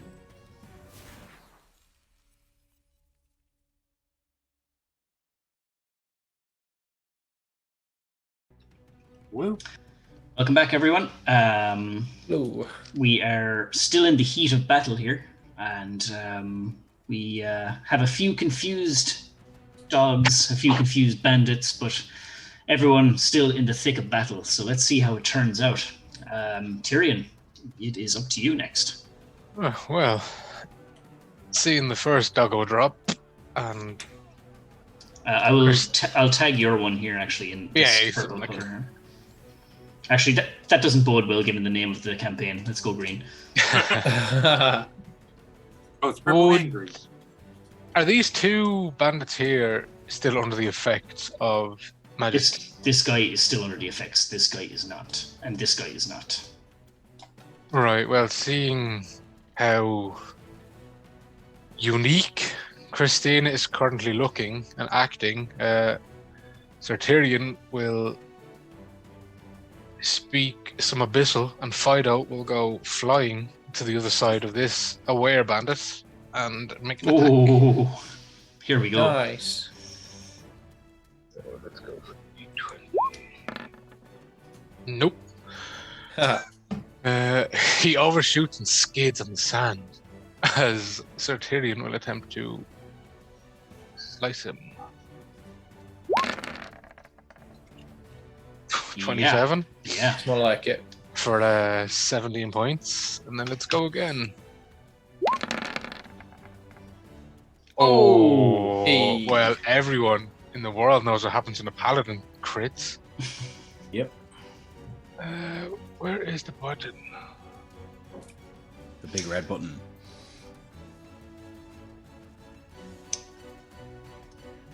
Yeah, and after you add that that damage, Solo's after making a pretty good point. The dog had advantage because of flanking. Drew Kane says none of his rolls are rough. Yeah. The fuck is Bark but no bite.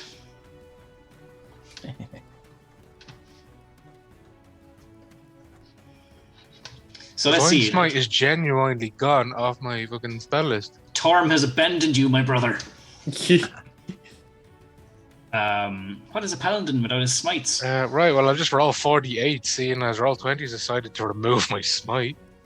Yeah, absolutely. Go ahead. So, yeah, you slash upwards with the first blow, and you catch the guy at bits of his armor, catching kinks and dealing the damage, and you swipe up, brings his head reeling back like this, but he comes down only to look up and see you're double-handed, and your flame is bursting with this radiant light. 41 points of damage to his Brutal. Yeah, brutal to say the least.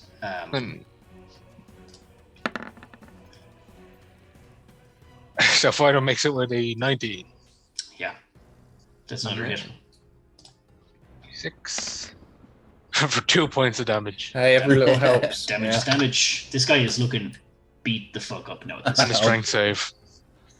Oh shit! Yeah, this he's having a bad time. Bad time. 16. No, he makes it. He makes it. Anything else from Drew Kane says all bark, no smite. Anything else from Sir Tyrion? No, that will end his turn while I go try figure out what the fuck roll 20's done. So this bandit, who seems to have been kind of calling the shots. Why is that popping up again? He's going to hold up his hands and say, "Please, no, I yield, I yield." He's looking around. He sees his comrades either confused, dazed, or just outright fucking dead. He knows that you guys have their number. He is surrendering. So this guy obviously can't act. This dog cannot act. This guy is still in combat, but hears this cry of surrender. Alfric, your turn. I'll come a little bit closer to this this guy here. Sir, it's time you yielded. We'll do something very unpleasant to you.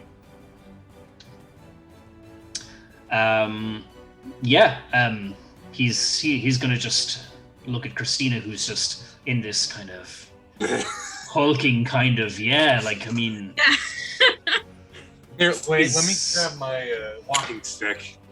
He'd be a fool not to, seeing as his comrade has already given up. Absolutely. He is going to drop his weapon, and he is also going to surrender. So that will take you all officially out of turn order. Yay.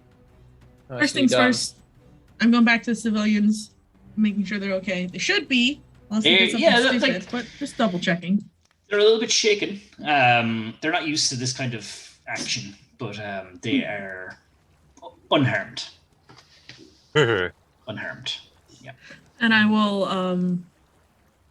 I guess, turn to the Duke and ask him what he'd like us to do about the bandits that have surrendered.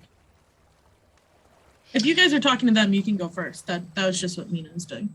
Okay. So, did they all surrender? They've all surrendered, yeah. Well, the guy who's dazed and the dog who's dazed can't do anything anyway, so you can do what you will with them. Well, I suggest we restrain them for a start. I mean, we have meat. We can eat one of the dogs. Oh, are we that desperate? I mean, food's food, really. Pretty It's not desperate, like we're eating actually. another human. Last thing we had spiritual here weapon was- drops. Okay. Last thing we had Get rid here of was the a big bird here. half spore-covered deer. I am not going to drop the confusion until those guys are restrained. Or I run out of time. Yeah. Christina is going to help us with restraining. And then once that's done, she's going to go look and secure the perimeter. As I'm restraining this guy, I'll speak to Sir Tyrion. I believe we have found them guilty. Let's hang them by the neck and move on. We have pressing business. Please, sir, we've surrendered. Quiet we've laid you. down our... Quiet you. Well, yes, Shadar, I do believe these men are blatantly guilty, but I believe before we should send them to their judgment, we should perhaps see how many people they have assailed in this manner, and if they have any information about Of course. the assailant who fled Grendahl ahead of us. I'm just excited about the death part. That's all. Well, of course, but you know, things come to those ways. Then it will come to you, my friend. As he looked at this guy. Yeah, they're like the guys that are now restrained. One's still confused, doesn't know what's going on at the moment, but the other guy is just like, we're at your mercy. We have laid down our arms. Please spare us our lives. Actually, I have... Christina's going to take the one she restrained, and she's going to start dragging him along. Okay, yeah. Where are you dragging him to? We're going to have a nice talk. Oh boy. One of those, eh? As I'm going to have him tell me if there's any more in there as we start walking this way. Are you going? So are you going into the buildings or just around the place? Just around the place. Okay. You notice as you get there, there's a little like this is a rough kind of beaten track, but there's a faint track leading just off the camp, just over here. That's fun.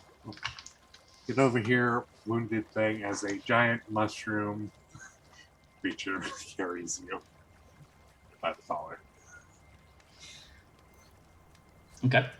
I'm going to imagine that might be a little bit terrifying for everyone else of the bandits party. Yeah. Definitely. But yeah, so you have brought the guy over here and you see that little track, but yeah, peeking around the corners, you don't see any other bandits in sight. Yeah, I'm just going to take him out of view right here. Okay. Bring him over here. I imagine robbing people and turning your roads into a hostage situation and robbing who knows how many nobles and survivors. It's a pretty harsh prison sentence, or something else. I figure you'd probably want to talk to them, because my good friend Shadar over there wants nothing more than to send them all to the Raven Queen. So if you don't want that to happen, you probably should tell them. Well, yes. Yeah.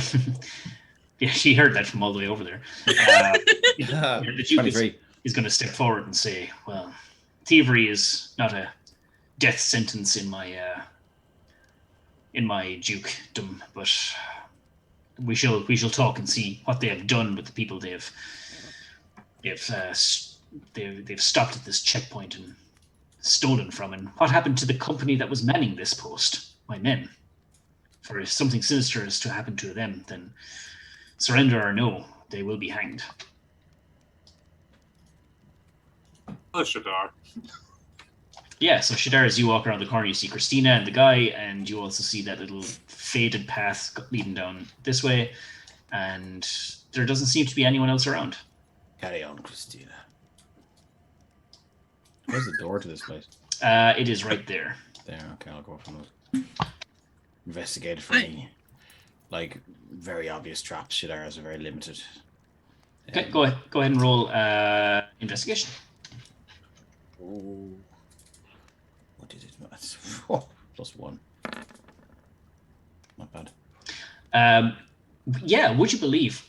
You can see, very crudely made, you can see just peeking through the kind of slit in the door, you can see at the top corner a bell that once this door is opened, it would sound the bell. Not in sinister, just more of an alarm kind of thing. I'll see if I can disarm it. Roll a sleight of hand check. I'm going to keep going over there. Here you go.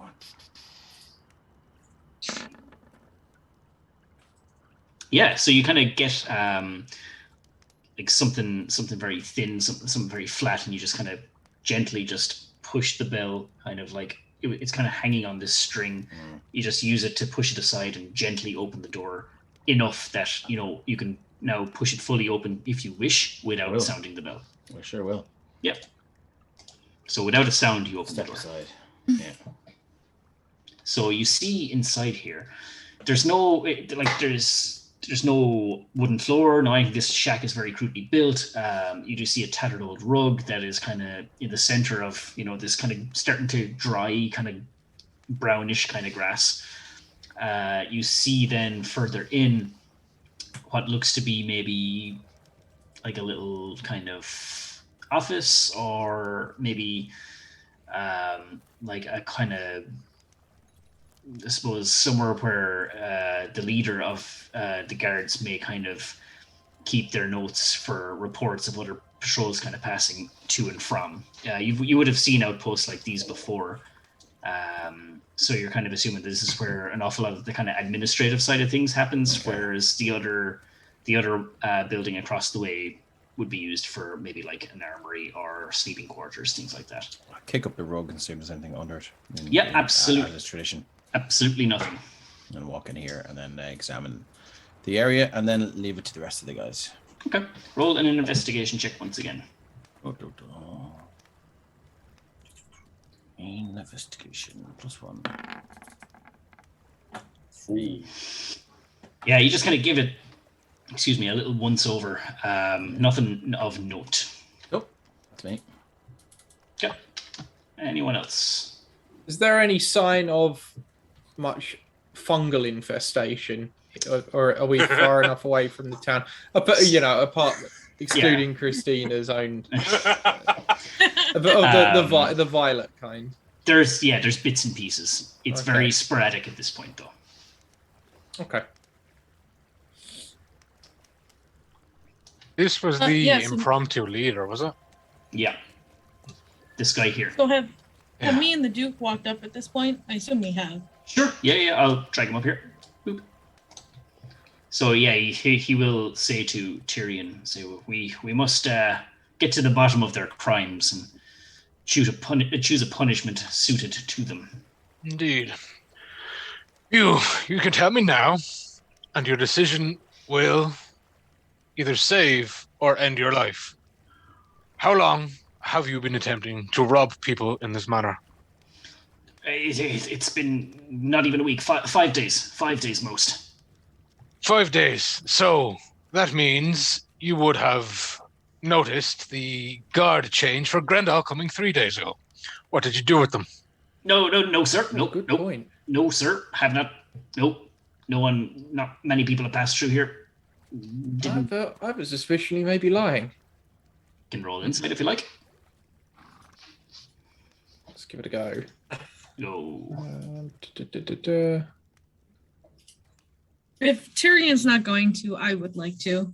But since you're doing the interrogation, I figured. I think he sounds like an honest fellow. We should let him go. In fact, Duke, give him a promotion. He's obviously been guarding these roads in the absence of the Duke's own men. You're unable to tell. Point too. I disagree with you, Afric. And Sir Tyrion out loud will say a phrase in abyssal. And on that word, Fido will start viciously growling and snarling behind this individual. And he says, "You need to tell me immediately, or I will have this dog rip your insides out your arse." Ooh, that's fun. Intimidation check. You have inspiration. Please use it. What's inspiration? Use it anyway. You're just gonna lose it only lasts so long. So just make it a 30. Just use it. One way rolling, D10, D8, D12. Yeah, D10. If you make it 30, his own insides will come out his arse. Come on. He looks back at Fido and he looks back at you with terror in his eyes, and he just says, all right, yeah, a small company, 3 full lads, they came on through. We hailed them as one of our own, and they copped to our ruse fairly promptly. It was self-defense, mate. They attacked us. We attacked them, and listen, it was us. It was us and them. All right. We didn't want to kill anyone. We were just looking to make some coin, and please, mercy. We surrendered. Please. I hear someone beg for mercy.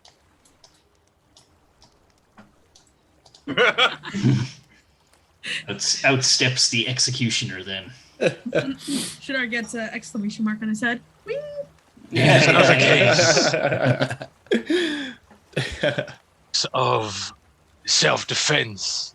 If you portray yourself as something you are not, you are in fact a criminal in the dukedom and have killed the Duke's men. The sentence is as heavy as an assault against the Duke himself. And the judgment for that sentence is death. You have sealed your own fate, my friend, for your actions. No, please, stay up late. Please, spare me. Give me one reason why I should spare your worthless life. I'll give you everything I've got. Everything we have. We'll give it you. Just let us go, please. Everything you have taken from someone else and does not belong to you, therefore is not yours to give away. Jadar is just making a noose with his rope at the moment. He's like, you're just gonna like shut his eyes tight. Hands still. Is he bound? Is this guy bound or no? I don't think, no. I think he was bound. I think he's just... Okay. He's gonna guard. Clasp his hands together and say, oh, please, I don't know what else I can say. I'll give up this.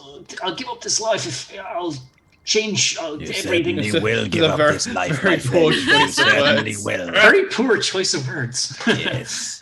Fear not, fret not, my friend. The Raven Queen will be there to judge your actions, and she is a fair judge of character. He's just going to bow his head and start sobbing uncontrollably.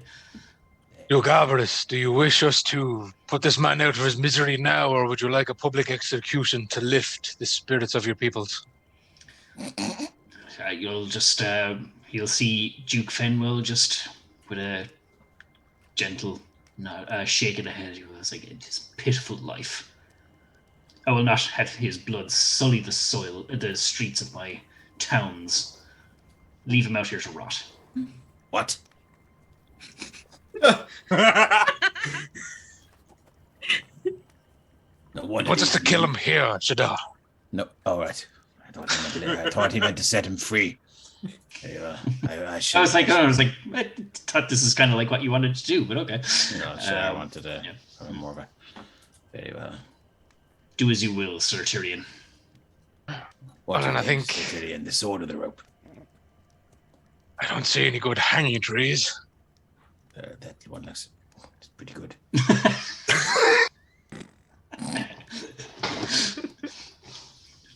Insert that John Travolta from Pulp Fiction meme. Any tree's a hanging tree if you try hard enough. So, For Shadar. oh boy. Well, I leave it up to you, Sir Tyrion. That's where the Duke's man, after all. I think it's I think Fido would just grab his ankle, force him to his knees, and then relieve his shoulders of his head. When he does that, I would like to use my reaction. I'll message you about it. Alrighty. So is there a role needed, or is the fact he's completely subdued? Also, there's children. Yeah, there's there is a child present, but I mean, I think they've seen enough during the battle. They've seen some shit at this point. Let's be honest about it. Yeah. Okay, so Sir Tyrion, you can go ahead, or Mina, if you wanted to interject something there. I haven't got a message. If you sent me something, I'm typing it up. So Christina's still holding one of them. Do you actually want to roll for that, Mark, or is it just a case of? But no, you just do it. Yeah. Nina wants to do something though. Yeah, and she can go ahead and do Nothing that. right now. Yeah. Okay, great. Yeah, you can go ahead and do that if you'd like. Yes, I will. But it won't affect Tyrion's action, so you can go ahead. No, and still, I'm not trying to. Yep. So you can go ahead, Tyrion, and do what you do. Tyrion off with his head. I imagine it's just like a gesture in the background. Although Shadar's got like a 20-something passive perception, so I don't know if you want me to roll stealth. Actually, that's a good idea. Let's do a stealth roll. Oh. Would it be stealth or deception? Stealth. We'll go with stealth. It's not that I'm pretending to do something else. Yeah, I'm true, just true, not true. pretending to do. Just watching. Oh, yeah. Guess not super duper stealthy. No. Would you like to describe what you do? Because Shadar notices. That's for sure. I don't know about everyone else, but Shadar definitely would. Yeah. So as Tyrion kind of, relieves him of the burden of living, Mina kind of makes a couple of hand gestures with her hands by her side. Is it just a couple of like gestures? Does anything happen after that, or? Not that you would be able to tell. Cool. Are the gestures familiar to me, Mark? Oh, I don't think they would be. I wouldn't say so. Okay. Just weird. Like, it wasn't like she was just like flexing her hand by herself. It was very specific kind of hand gestures that you noticed. It's just something you noted as Tyrion was killing this dude. And does she react in any way after that, or does she like? It doesn't look, I guess, super duper suspicious. Like she's not like, but it's since you have like a like passive your wound, with her, the gods. Yeah. But like her wounds don't magically heal if she had any or anything like really obvious like that or anything. No, she's not wounded at all. Okay, cool, grand. That's fine. You just noticed this strange thing happening coincidentally with the thing. Yeah. Cool. Seems almost reflective on her part. Cool. So this guy has been executed. This guy is probably dropped from the confusion at this point. Oh yeah, I've let that go. Yeah. So Tyrion, I don't know if you wanted to do the same with that dude. That is completely up to you. And Christina, you are still on the other side of this shack with the other guy. So, while we're back there, Christina is going to hold the glaive and ignite it in her hand at the end of the blade and holds it close to his neck. Okay. He's Start just, talking. What you want me to say? Name. Look. I'm Name. just. All right, my name is Stefan. I'm not a high-ranking official in this. I'm just one of the lackeys. All right, I don't know much. I don't care about any of that. I'm asking you questions and you'll talk when spoken. All right, okay. Oh, no. You let me go though, right? You let me go. Maybe. What is this taking place, by the way? Before the execution? We'll say in tandem. So the execution hasn't happened yet. Okay. So in a bit he'll hear the nasty squelch. Yeah, probably. Yeah, in the next 30 seconds or so. Right. What did you do prior to this? What was he doing prior to this? Occupation wise. I look. This is I grew up doing this. I never had a steady job. This is just a way to earn some coin. Is it just coin? Well, yeah, that's what it's all about. Are you sure that's going to be your answer? Well, yeah. Yeah. What else? What else could it be? It's just get a bit of riches. there are many places where you can work to actually get coin. It's hard labor, but still does it well enough. Yeah, well, sometimes it's not the way the life throws the dice at you. You're stuck with what you get. Sometimes you don't have a choice. You need to do a little bit of this and a bit of that to get by. I'm gonna try and convince my group, but unless you don't want to die, I suggest you come along.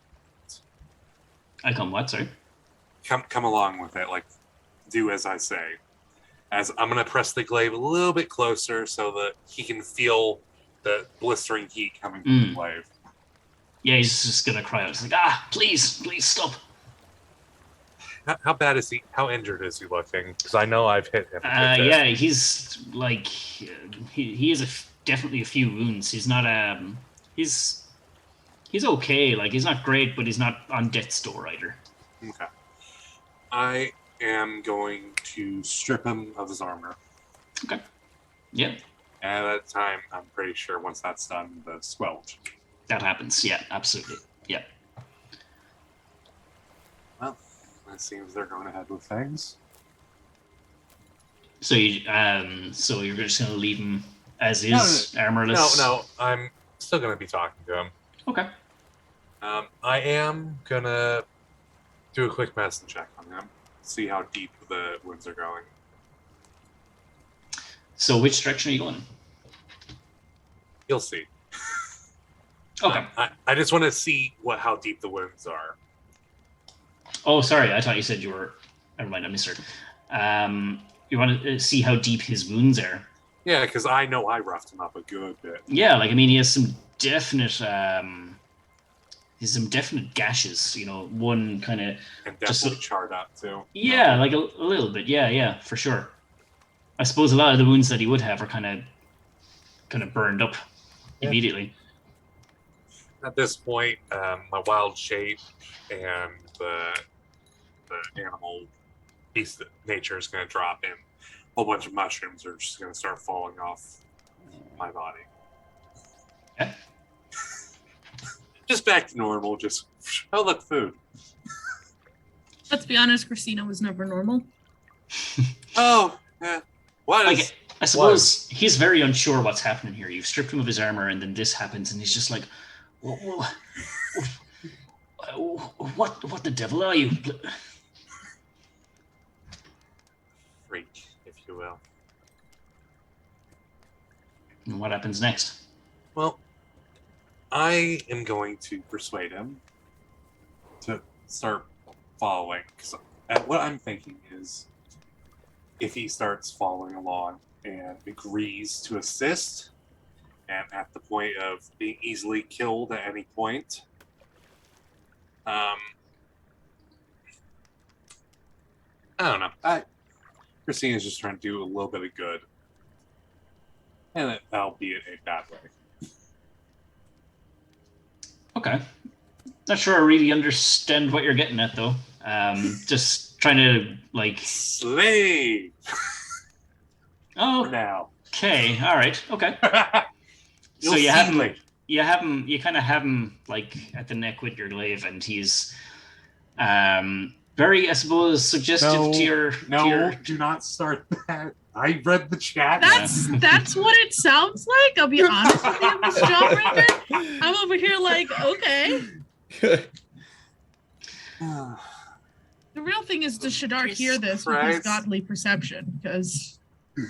Well, he was in the middle of conversation with Tyrion at the time. Yeah, so, and after that, he would have been very sort of like, once he noticed Mina doing that, he's kind of directing his attention there. Yeah. Okay, so we'll defer from Christina for a minute, and we'll go back to the guys. All she's going to do is just pull out her needle and thread and start sewing the wounds. Okay. The random guy's wounds? What? Yep. The bandit, yeah. So, jumping back to Shadar and Tyrion and Mina and Alfric, they have dispatched the head bandit. There is still this live one here. But yeah, we did. at least get them out the of head, yeah. Very good.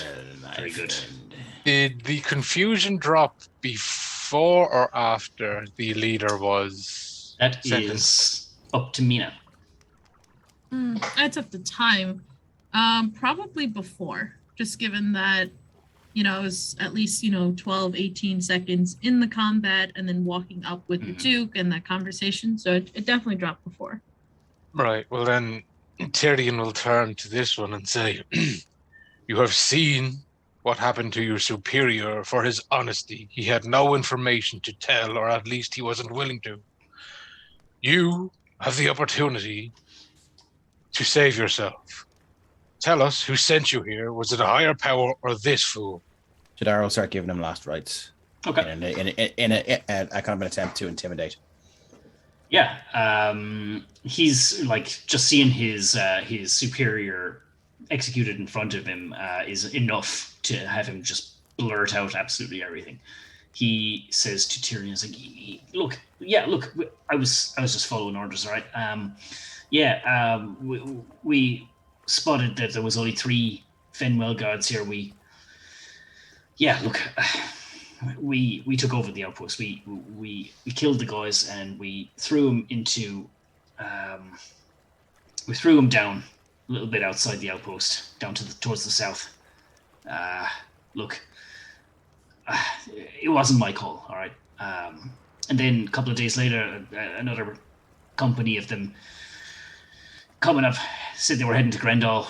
We wanted the weapons, the gold, provisions, but they attacked us, and we emerged victorious, and they ended up in the same place. After that, it was just 1 or 2 travelers here and there. That nothing, we just wanted the gold. A few of them, one paid up, left unharmed. The other resisted. And look, I didn't do that. That was him. And nods towards the executed lad.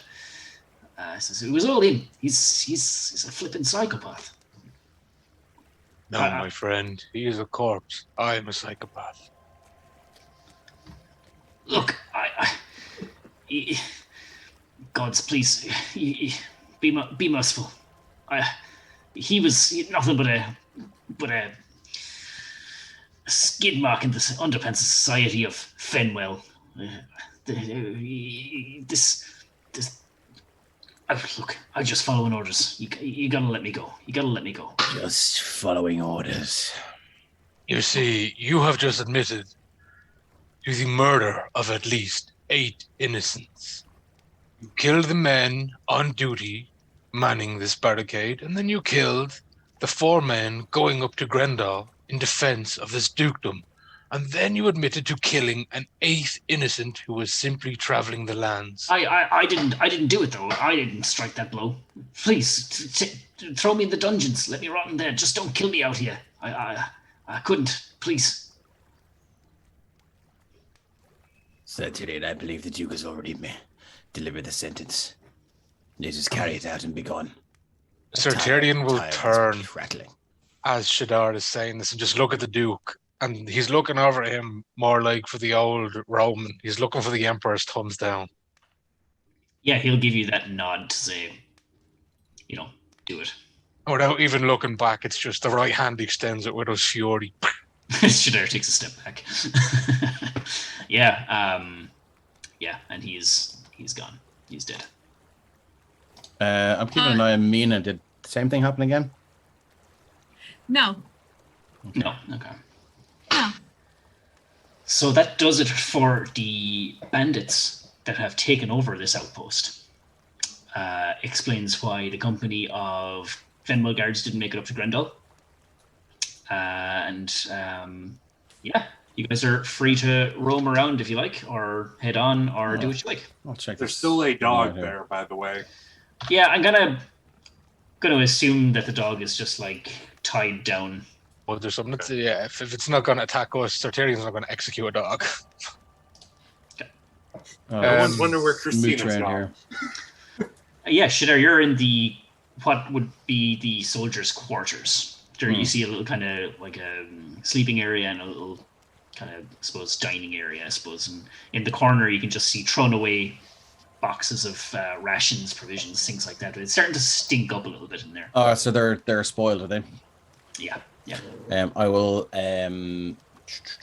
Are they bedrolls? Yep. Or are they just flavor? Yeah, they're rolled up bedrolls. Yeah. I'll take those, and I'll take whatever the top cover of the sheets are here and roll them up as well. Yep. For the civilians. Sure. So Mina's gonna try to pop in here, just to take a quick glance around.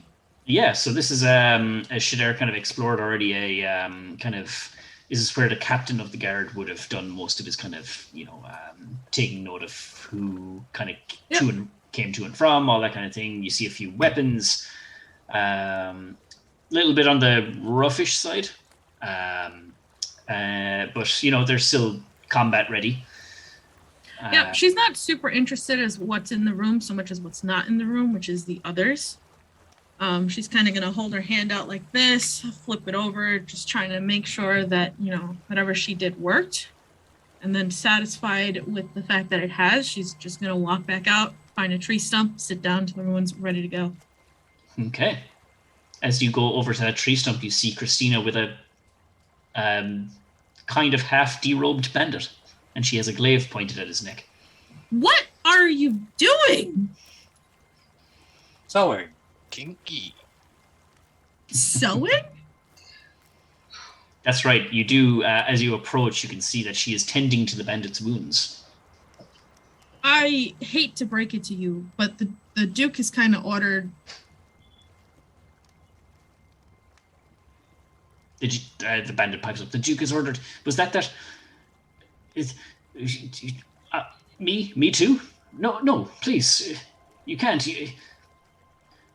And he'll drop to his knees and again, just like the first guy, hands clasped together. Yeah, I knew it as soon as I said it. I'm gonna kick him in the head. I'm gonna kick him in the head to push him back. Okay. Oh, well. All right, Miss Christina. No, to be fair, I was sewing and it ruined the sew because he did that. Yeah, that's fair. That's fair. You ruined the work. But yeah, that's him. He's gonna grovel for his life. I'm gonna grab him by the collar and start dragging him then towards the Duke. Okay. And the Duke is, gonna give him the same I'm gonna go up sentence. to the Duke first. Okay. I have a proposal for this one. Yes. I don't see why he should be pardoned for what he has done. Well, he can work it off. There are a few farms I know of that require hands. I will not have the hard-working farmers employ the hands that have dipped into many pockets of the people of this region. He will die like the dog he is. And he will nod to Tyrion and Shadar. While everyone else is doing the things, Tyrion would have searched the two bodies for any gold they may have stolen and plans on bringing that to Fenlis to give to the families of the fallen. Yeah. You find, let me see, what did they procure? Yeah, it would be in the office area that Shadar and Mina were kind of, you see it in a little kind of, Shadar, you would have noticed it earlier, but you're doing a much more kind of rigorous check around the place, Tyrion, and you find a couple of leather coin purses. 220 gold. 20 gold. It's all in coppers, silvers, and things like that, but that's the accumulation of it. I'm going to drop the bedrolls and stuff here for the civvies and the covers. Okay. Yeah, and the scraps will be the first to pick up a bundle and say, "Thank you, Mr. Shadar." You're welcome, my mechanical friend. Oh, Mina's over here. Yeah. Okay. So, yeah, the Duke has determined this bandit's fate. Would have brought them back over to the other two and left them in a pile. and he suffers as he grovels. Sir Tyrion ends his life. I think I don't know if Shadar would help, but Sir Tyrion, while everyone else is doing their things, would definitely pile all the bodies together and burn them. Yeah, once he's Yeah. coming over here, but he'll certainly be around at some point. Okay. Oh, don't forget the mushroom one. Yeah, I'm not. He's right there. And then there's the one that fell out of the tree, crispy. Oh, Oh. no, there's not. Oh, there you go. And All those crispy. guys. So I won't drag it out. Is there anything else you guys want to do before you head on towards Femnus? Have a quick chat with Mina. Okay, go for it. I Jenny. suppose I'm going to use speak with animals on the one remaining dog. Okay, we'll go with Shadara and Mina first, and then we'll do the speak with animals. You sure one of those feels like a joke conversation and the other feels like a serious one? Yeah, well, we'll go with the serious one first. All right. Well, my friend, how goes it? Well, it goes. I suppose we'll be setting off soon. Beating the Now odds that once the- again, hey? What? Sorry. I said beating the odds once again, hey? Yeah, well, it's good that we have. Yes, yes. Alfric is quite more talented than I thought him. Very much so, very impressive I found him to be. I recognize that spell the bandit managed to duck and dodge, and it's a good thing for him that he did. I've seen people go there. I've seen people die that way. It's particularly agonizing. The odd one, the green one. Yes, Can't say I've seen it before. it's pretty horrific. You'd like it. Yes. What did you think of the executions? I'm a bit squeamish, if I'm honest with you. Seemed to take particular interest in one. Did I? That seemed to me you did. I noticed some peculiar somatic gestures.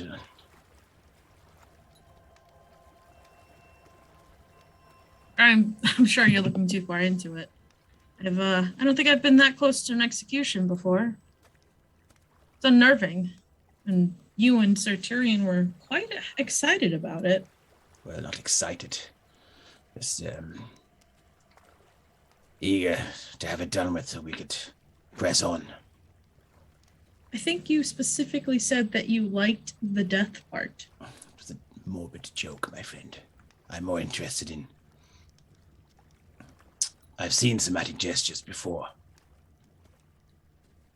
Just curious as to what was going on there. I don't know what you think I was doing. Very well. Did they look like this? And she's gonna kind of make some of the gestures she uses for other spells, and obviously they don't look the same. No. Those are the spells I know. I must have been mistaken then, my dear. Apologies.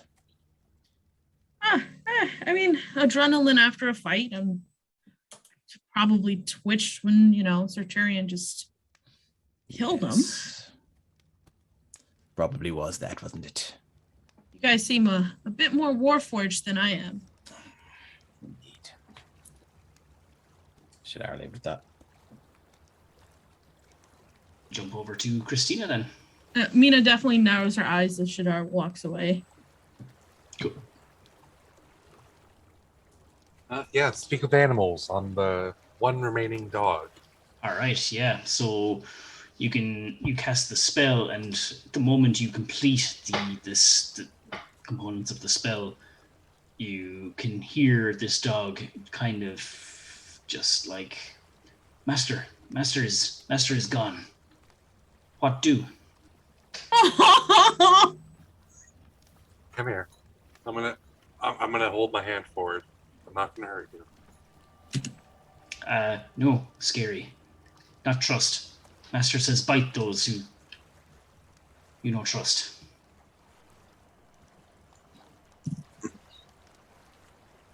Roll animal handling check. But Oh, yeah, no. This dog ain't letting you anywhere near it. I don't know if we can keep the dog. Live meat doesn't spoil as quick. Like, I mean, it is. Maybe we can. It is tied. Like it's has a collar. It has a whole kind of body jacket kind of thing, and it is tied. So, like, I mean, it's not to say actually, that wait. I have bardic inspiration, but it's still in that one regardless. it is still in that one. Yeah, and yeah. So yeah, this dog is just like no trust. No. What would you like to do? No, honestly, I don't. Can't necessarily leave it here, though.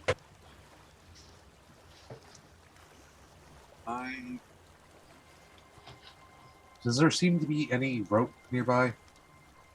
You would have some. Oh, yeah. I meant like more rope. Yeah, like I mean, there's probably some in the one of the quarters. What I'm gonna do is try and make a muzzle. Like tie its. Yeah. Okay. Yeah. Yeah. I'm not even going to get you to roll for that. That would be pretty straightforward. Yeah, you can tie its muzzle so it won't bite. Yeah. Genuinely thought you were about to hang the dog. No, I am not that cruel. Yep. So you have this kind of crude muzzle made. It resists, but you get the job done without sustaining any injuries. And the rope it's tied to can serve as like a makeshift kind of lead, but it's because it can't bite, it's not going to try and attack. But it will be a bit of a job to kind of haul it. Christina has no issues. Yes. Okay, sure. So you can take that dog with you. I will give you control of it. Yeah. Is there anything else you guys would like to do in this area? Time to head on as far as Shadara is concerned. Oh, actually, someone needs to carry the wheelbarrow. Put the dog in the It's your wheelbarrow. wheelbarrow. Fine. Still full of water, so just be careful. It's dog water. I can purify it. Alrighty. So, sorry, go ahead. No, I was going to say to Mina, Well, seems it's time to move on, my friend. Not a moment too soon. Indeed. Alrighty. It's still about a day or so travel to Femless. So you will have your long rest between now and then. Let me see here. as in, is this a good place to stop and have a long rest, or do we No, still have half the day? You still have half a day to use Okay, up. So grand. you Go do ahead. that. Yeah. You do your long rest, and then you head on. Grand. Do we come across any, I don't know, water that we could bathe in, or any reason Mina could realistically not be with everybody else? Not at this point, just yet. Okay, so not before the long rest. Not before the long rest. No, there's no streams or rivers close by. Okay. There's water in the barrel, or the Water there. All right, if that's what you wanted it for, but that's up to you. Well, before Be the quite long wary rest, of then, any of this fungus-infested water around here. Mina is going to take a walk or something, just to not have people time. Yeah, so as you guys are setting up camp that night, throwing on a bit of food, you kind of excuse yourself for whatever reason, and you wander into the trees a little bit. Yep, I'm thinking, given that Shadar is already somewhat suspicious, I'm going to be wandering for quite a bit. And I'll let people know not to expect me back for a couple hours. Happy to do that stuff on stream or not on stream. It's up to you. If you want to describe what happens while you're away, that's totally fine. Don't mind taking off headphones if she just wants to do it for the viewers. Up to you, Andy. It's up to you, Mark. How you want to play secret stuff? I will say let's keep this secret for now. Okay. Yeah. Cool. So yeah, you see Mina come back after a time. Maybe how long would it have been, Mina? Probably 2 hours if I thought I could get away with that. Yeah. Like, I mean, if you had told someone not to expect you back for like amount of time, Yeah. If someone wants to bring that up later with her, that's totally fine. But yeah, Shadara will make sure to catch her eye as she walks back into camp. Just kind of. She'll give him a super friendly, hopefully disarming wink, like Yeah, one of those that's just over the top to try and make him uncomfortable. Yeah, it's not going to make him uncomfortable. Yeah, he just kind of gives you a kind of an incline of the head and goes back to what praising the Raven Queen, basically. Yep, and I assume we'll talk about this later, but given that she probably has something to stew on, she'll just be stewing on that. Cool. So yeah, as you're kind of winding down for the evening, Shadar, do you have enough components for your tea? I should have enough left. I think generally he would keep about 5 to 7 days worth on him at all times. Yep. So if you want to say that someone that was spoiled or all of it even, let's roll a d20 to find out. Right. Luck check. Yeah, because I still have 10 days worth of rations. So I guess it'd be more mushrooms and everything else. So you said you had how long worth of stuff? he normally keeps 5 to 7 days on him, so he would have had one, so it would have been maybe 6 days left. Oof. You are running low. You probably don't have, like, you have the stuff that you found yesterday that you haven't used yet, but other than that, you're out. Okay, so well up to you. Yeah, he'll take it, and I'll talk to you during the week or maybe after the stream about the mechanic that you want to use for this. Yeah, sure. But he'll sort of go through his pack and let out a frustrated kind of Lost it. And he'll turn to the stuff he found and he'll boil the life out of it and then create his tincture. Okay. Yep. And you make his tincture, and he'll drink it tonight. Yep. Perfect. Yeah, and you guys all get your bit of rest, and I'll kind of just zip straight through to the following morning, where you actually make it kind of within eye's reach, or kind of, you can visibly see Femlis now. So, like, I mean, as you walk over the brow of a particular hill the following morning, the village of Femlis does come into view. The village itself is mostly on flat land, but the southeast side is kind of rested on high hills, so it's kind of an uneven kind of settlement. A tall windmill can be seen at the top of this hill. And all in all, it's a sleepy-looking village walled by tall wooden posts, but some of the guard towers flank the entrances. A routine patrol, as you get a little bit closer, you can see, circles the village. And as you draw near, you can see that the guards have already seen you coming, and 2 patrolmen stand waiting at the gate. And I think as you're entering Femlis, that might be a good place to leave it for this evening. Thanks, Mark. Okay. Yeah, that thanks, means Mark. next session I get my horse back. You don't know. Wishful thinking. Yeah, Yeah. The hope that kills you. So, thanks everyone for tuning in. Hope you guys enjoyed it. Thanks, everybody. Thank you, guys. Yeah. Thank you. Thanks, chat. You were all great crack. Yeah, that was good crack in there. Some Loving great the puns. puns in there. Loving the puns. Yeah. We respect And thanks, the Mark, for puns. running the game for us. Yeah, as always. Also, post Yeah, your cheers, suggestions Mark. on what the next animal is going to be. But yeah, no, thanks a million, guys. And thank you, the players, for keeping it as entertaining as always. And we will see you in 2 weeks when we find out what the apothecary has to say about all this, and if Mina finds her horse, and if there's so many what ifs going on. So yeah, do tune in. If they've eaten the horse, they die. A fate worse than those bandits. Yes. Alrighty, guys. Thanks a million, and we'll see you in 2 weeks. Bye. See you, everybody.